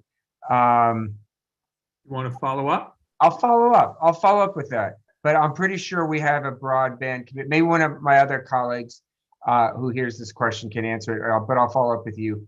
Tevin on my team will get you the information about that. Thanks. Thanks so much. I'm going to break my rule. I'm going to let Natasha ask a quick question because she doesn't ask a lot of questions. So I'm going to let her ask. Thank you, Stephen. I'll be very quick. Senator, do you know if there was any money allotted for the Department of Sanitation to help us clean up our very dirty streets? Not for the city Department of Sanitation, no. At the state level, we typically do not fund city initiatives like that. So, but we will be having, hopefully through what I started last year in my office, we call it community board budgeting instead of participatory budgeting, where we get grant money to distribute to state and city agencies. This year, it's going to be expanded to nonprofits as well. So I'll be asking MCB7 and other community boards in my Senate district for their input to essentially decide how they want to spend, $500,000 or more in grants to nonprofits. So if any of them are connected with that kind of initiative in the area of, cleanliness and the like, I'd be more than happy to take your advice on how we can help fund them. Thank you. And thank you, Natasha. Thank you, Brad. Thank you. So we're going to start to get some of the community members, and what we've done is kind of toggle back and forth between community members and then some of our representatives. I'd also encourage representatives that you could start putting stuff in the chat if you want before I call on you, so you can refer to it. And why don't we start, Christian, with one community member if you want to choose one. Okay, that would be Wynn Armstrong. Let me get her in here a moment. Thanks. Okay, and so, she should be able to unmute now. Wynn? Just wait a few moments. Oh, I did find the broadband. Okay, what is it? I'll tell you quickly while you're looking. 851 million for critical infrastructure, including directing the PSC to publish a detailed map of broadband access in the state and a comprehensive study of the availability, reliability, and cost of broadband. Well, we applaud your determination to find that. We're very impressed. I knew it was in there. Wynn, are you ready to speak? Yes, I am. Hi, everybody. Yeah, and I want to acknowledge your email, and we could speak later this week, and I know you wanted to speak about a topic. This is something of an update. I wanted to tell you that Senator Brian Benjamin's bill on lead dust, which establishes better lead dust standards for windowsills for ambient lead dust and lead dust in the soil, which you supported last year and which did pass the Senate but was not dealt with partly because of COVID in the Assembly, has been reintroduced this year, the same bill. This year it's S914. I remember the 914 because it's the preliminary code for Westchester telephones. But anyway, it's S914. And there's also a House that establishes in the Assembly, there's also a bill. It's not the same bill, and we would like it to be the same bill so it can go through same as and not get into the reconciliation process, etc. So what I'm asking and suggesting is that we pull out your resolution from last year, update it. We don't have to pass it again. We just send it along saying this is the same. We're still supporting that bill, which this year is S914. And I would ask that it go to all of our Assembly representatives so they know that we're asking that it be made the same as S914. I will give Stephen, all the numbers so everybody has it. For the record here, the bill that is establishing better standards in the Assembly is A5541A. That's just so you get it down. But we want that to be the same as S914. And we'll be talking with Stephen later about, as I say, pulling out a resolution you've already supported. So I'm not asking for extra work, and thank you for doing this in the past. Thank you, Wynn, and I'll make the arrangements. I did have your email, and then as we said, we can chat later this week, but I will follow up diligently on this and appreciate you taking the time to speak to us tonight. Always a pleasure. Thank you. Okay, we're going to go to an elected official. I had a technology issue, so I owe someone the first spot, which will be Erica Overton, because I was a little tardy to a call because of it. So Erica, you are up. Hi, everyone. How are you? So Senator Hoylman, I won't repeat most of what Senator Hoylman said about the budget. The Assembly member is still in session, so they are still continuing to vote. But yes, there is $1 billion in relief to business, arts, entertainment, and restaurants. There is a $2.3 billion, like the senator said, dollars allotted for emergency rental relief, which our office, the Assembly member's office, is receiving many people who are behind on their rent. So that is a relief to many. And then there is also historic funding levels for education, for higher education, for CUNY, and all of those wonderful things. And so it's still going through. She is still on, but those it's hopefully those investments will help the many who are struggling in New York. And then moving into some of the community aspects, the assembly member worked with the JCC and the Apthorpe Pharmacy to get extra space for the Apthorpe. They have that tiny little place on West 78th Street. And so we worked with the JCC to make sure that they could get a bigger room so they could accommodate more people. And so that is going to be up and running. The Apthorpe has a very long wait list, but hopefully we can accommodate more folks. And then the assembly member is having her annual Shred Day event on Sunday, May 23rd from 10 a.m. until 2 p.m. I have to say, I don't know what was more I got a lot of unemployment calls, and then I also got a lot of Shred Day calls throughout the whole pandemic of when this event was happening. So it's finally happening. So mark your calendars, but also this Sunday, the assembly member and Senator Chuck Schumer are having a virtual conversation about the state and also about the state budget, as well as the COVID relief package that Congress passed earlier this month.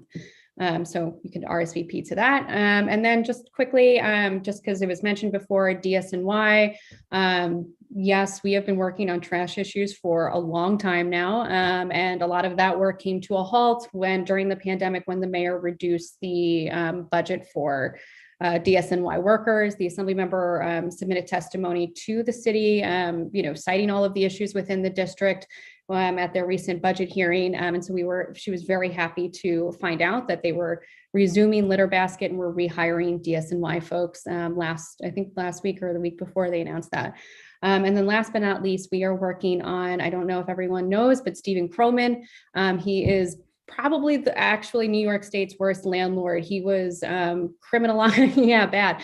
He was prosecuted by the AG's office a few years ago for tenant harassment, but also for tax fraud, mortgage fraud, you name it. He did it. He served some jail time, and the assembly member actually wrote right before the pandemic a letter asking for all of his portfolio to be audited, since many people were harassed through rent. They were, their rents were increased when it shouldn't have been, which resulted in many rent overcharges, and people got money back from that. But most recently, he is supposed to pay $8 million into a restitution fund for these tenants that he has harassed.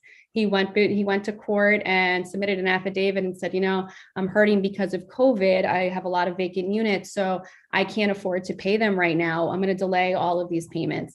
The tenants argue that many of those units are not vacant because of COVID. They have been vacant for years, which ties into the assembly member's warehousing bill. But also, he's using, once again, trying to get out of what he's supposed to be doing for tenants. And so the assembly member wrote again to HCR requesting that all of his housing portfolio be audited to determine whether or not those units were vacant, how many were vacant prior to the pandemic, and how many have become since, to make sure that he is following the letter of the law, since it took a lot of organizing to make sure that he faced consequences for those actions. So that's it for us. Thank you, guys. Erica. So thank you. Please tell the assembly person that you went first, because our deal we made. I will. Thank you for a meeting, and they were kind enough to wait. And I would say that we are in conversations to work with the assembly person to talk about perhaps creating some type of event where she can dig in details about the budget when it comes forward, and we're going to work together on that. Okay. So thank you. So with that, let's, Christian, do we want to call another community member? Zach Campbell. Zach? Hi. Good evening, Community Board 7. Thanks very much for having me tonight. Before I get into our usual report on the Gilder Center, apologies on the hair, I just want to say a quick congratulations. I'm not sure if she's even on, to Penny Ryan on her retirement. I feel like I've worked with Penny for the last 8 or 9 years, my time at the MTA before I came over to the museum. Penny's a gem, and it's a loss. She is awesome, but a huge congrats to her.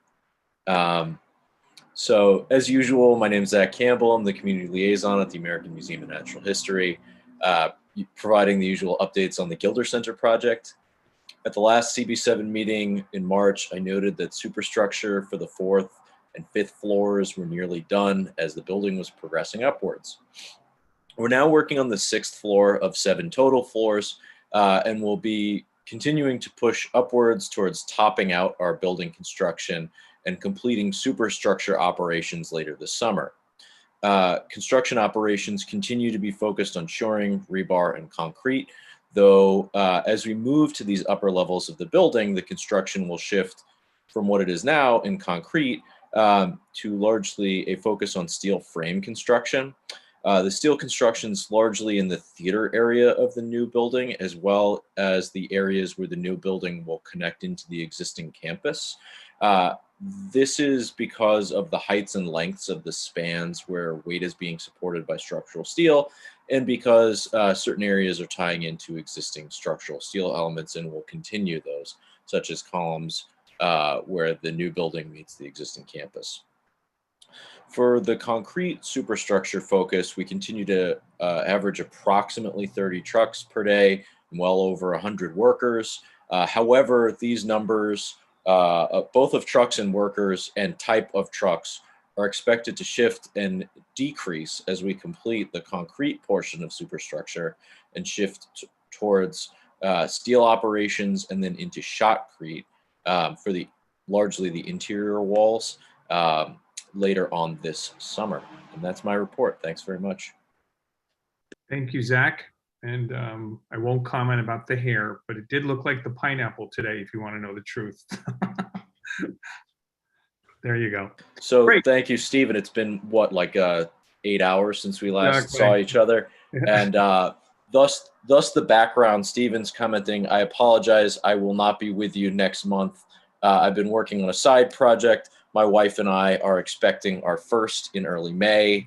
So very exciting. But you stole my thunder to make your announcement that you're having a busy month, and we wanted to all congratulate you and wish you the best. You'll just have to enjoy a month without my reports. So I'll see everyone in June, hopefully. Good luck and congratulations. Thank you very much. Great. So let's move on and let's call on Luke Wolf from Scott Stringer's office. Hi, everyone. Nice to see you all. I would be remiss not to start off by thanking and congratulating Penny for her many dedicated years of service. I know she did not want any other pomp and circumstance, so I will leave that there. Our office has been following the rescue package from the federal government closely, as well as the recent budget passed probably just now from the state. I want to thank all of our fellow legislators for all of their work delivering for New York City and helping us get out of this COVID and hopefully come out stronger. One other thing I want to mention is on the zip codes piece that I know Gail brought up that you said some of the community board members might be interested in, is that some programs use census tracts instead. So maybe something that can be thought of as a method of advocacy for the board. Two other updates from our office. One is we conducted a workplace survey with a group called A Better Balance, which we released this month. And we surveyed over 1,200 New Yorkers about how they were able to balance work and family life during the pandemic. And what we found was that it really depends on who you were, specifically women of color, frontline workers did not have the flexibility that they needed. And over half of the women that we surveyed who were taking care of someone had to cut back on paid work hours during the pandemic in order to care for that person. So we put forward a number of recommendations for more flexible work schedules, for more benefits, for expanded childcare access. So hopefully coming out of this, we have a much more stable and healthy economic system that makes sure we're able to protect those and take care of those who need it most. One other update is around food insecurity. So Comptroller Stringer joined more than 100 immigrant rights advocates, religious leaders, and community-based organizations, and sent a letter to the mayor last month calling for $25 million of the FEMA money that we've been given.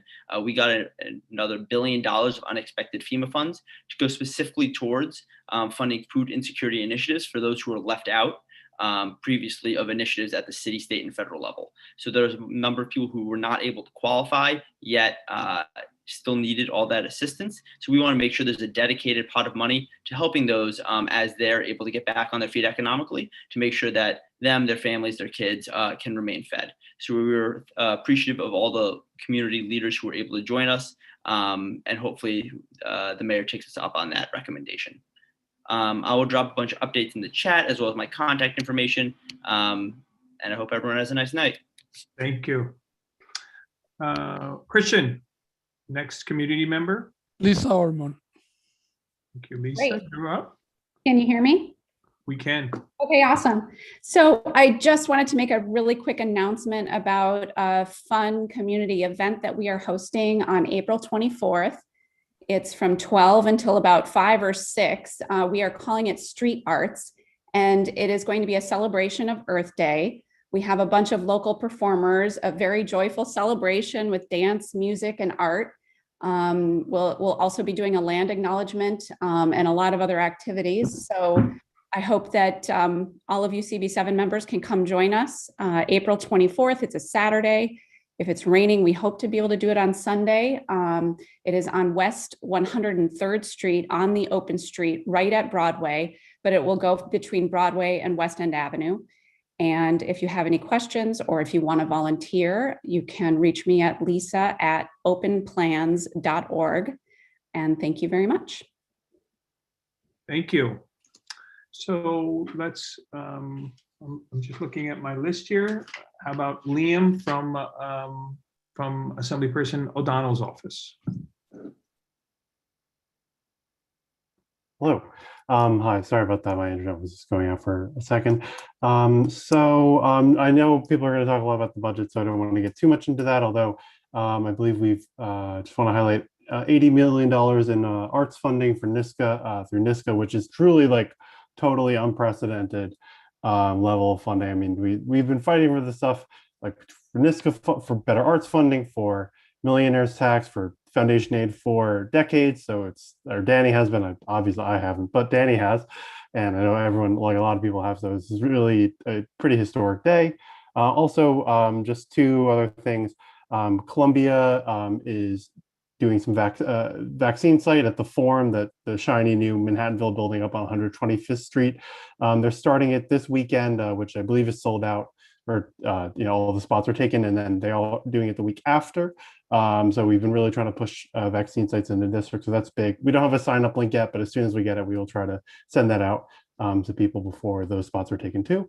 And then we are having a shred event, kind of it's on the other side of 110th Street, so technically CB9, but everyone is welcome.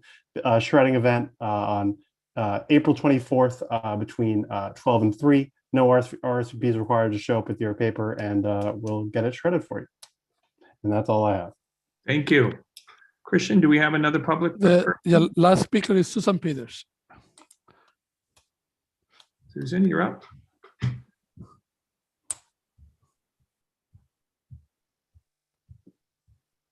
Susan, I'm going to give you a few minutes here. Oh, is it, are you calling me? We are calling you. Oh, great. Thank you. My name is Sue Peters. I live in the district. I'm a member of New Yorkers for Wired Tech. Recently, Mayor de Blasio issued reams of paper congratulating New York City for closing the digital divide with offering up more of the city's street poles for wireless antennas to build out 5G. He is euphoric for pages and pages. But there is not one smidgen of talk about reviewing the health danger from this huge increase in radiation in our streets. And there are already 8,000 of these antennas in New York City streets, and 3,500 more are planned. The same disregard for the health of the citizens is shown by the Federal Communications Commission. Their standard for guarding the health of us from wireless radiation goes back to 1996, before all of this. The New York State Legislature, however, is voicing real concern. Bills have been introduced into the New York State Senate and Assembly to establish a special commission to investigate the growing evidence linking exposure to microwave radiation emitted by 5G and other wireless antennas with serious human health and environmental impacts. There have been numerous thousands of health investigations over the last 20 years that show the health impacts, the cancers, especially to children. Remember, Lloyd's of London and other leading insurance companies have declined to insure the telecoms against personal injury claims related to exposure to this radiation. Shareholders of AT&T read in their annual report, quote, "As we employ newer technology, especially in the wireless area, we also face current and potential litigation relating to alleged adverse health effects on customers and employees." This is a fact, the health effects of this. Already, there are some New Yorkers who have had to move out of their apartments because of the health effect of this. Please, please research it. I will put some of the information that's on my website. I'll put it, the link in the chat. Thank you. Thank you, Susan. We have a few more. Suad from Senator Serrano's office. Hi, guys. Can you hear me? We can. Hi, everybody. I'm Suad Hassan from Senator Serrano's office. As the chair of the committee, the senator is very busy on the budget, and he hopes to update you guys on it soon. We do have a report coming out sometime this week. If you're not already on our mailing list, please sign up. You can send an email to serrano@nysenate.gov. We have PPE for individuals and groups. I'll also leave the office number and the email in the chat. If you guys need vaccines, if we've seen a lot of unemployment issues with fraud and reapplying for the new year, so you guys can reach out to us for that also. Thank you. Thank you. So I do want to make a public statement for Peter Arnst, who could not stay on. He's from the Amsterdam bid, and I think most of us know him, but he asked us to make a brief announcement, which is that he wanted to mention that Bloomingdale Neighborhood History Talk and Latin Music Night will be 4:15 at 6:30. And since none of us have to do our taxes, we can all go because it's not going to be that day. I believe I'm looking at the last speakers. I know Lori from Speaker Johnson's office said you didn't need to speak. I did see you put a couple things in the chat. Do you want to just announce it, or other I will if you can still hear me? I can still hear you. Okay. I unmuted myself.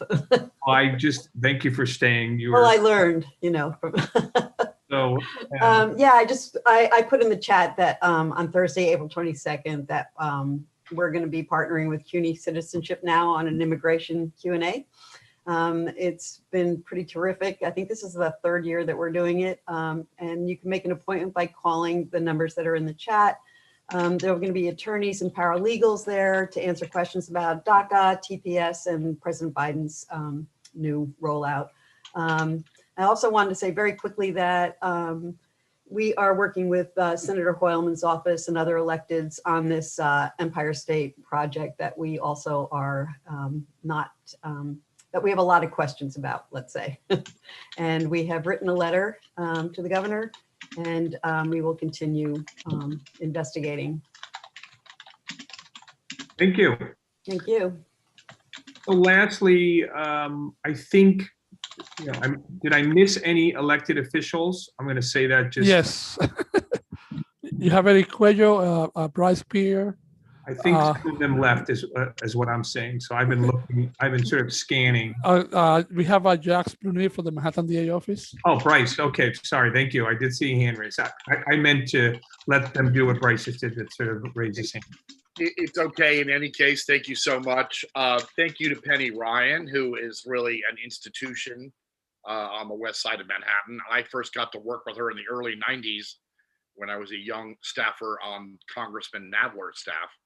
So I feel like I've traveled all around the world, come back, and Penny's still been here, loyally serving the community. And she's really a dedicated and incredibly effective public servant. And thank you to her. I'm going to skip the report tonight. Senator Hoylman and Assembly Member Rosenthal's Rep Eric Overton really have covered everything. The Assembly Member Gottfried is voting on the budget. He's reasonably pleased with it. It's probably the most progressive New York State has passed in the last half century, he says. Includes historic aid for public schools, big increases for CUNY, SUNY, the arts, avoids a lot of Medicaid cuts, avoid delays implementing a Medicaid carve out for pharmacies, and a lot of other good things. I'm just putting my contact information in. Enjoy the rest of the evening. Thank you, everyone. Thank you. So I'm just gonna, Christian, I think. Yeah, I think we're done, yeah. 3 people that signed up. I left, so I'm just gonna make a pause, similar to Bryce, if I missed anybody. Did you catch the person from the DA's office, Mr. Broomfield? He seems to have left, yeah. I've been combing for people that left. So, okay, well, if anybody doesn't have anything else to say, I'd like to adjourn the meeting. Are we all in agreement? Oh, yes. Thank you very much. Thank you. Good night.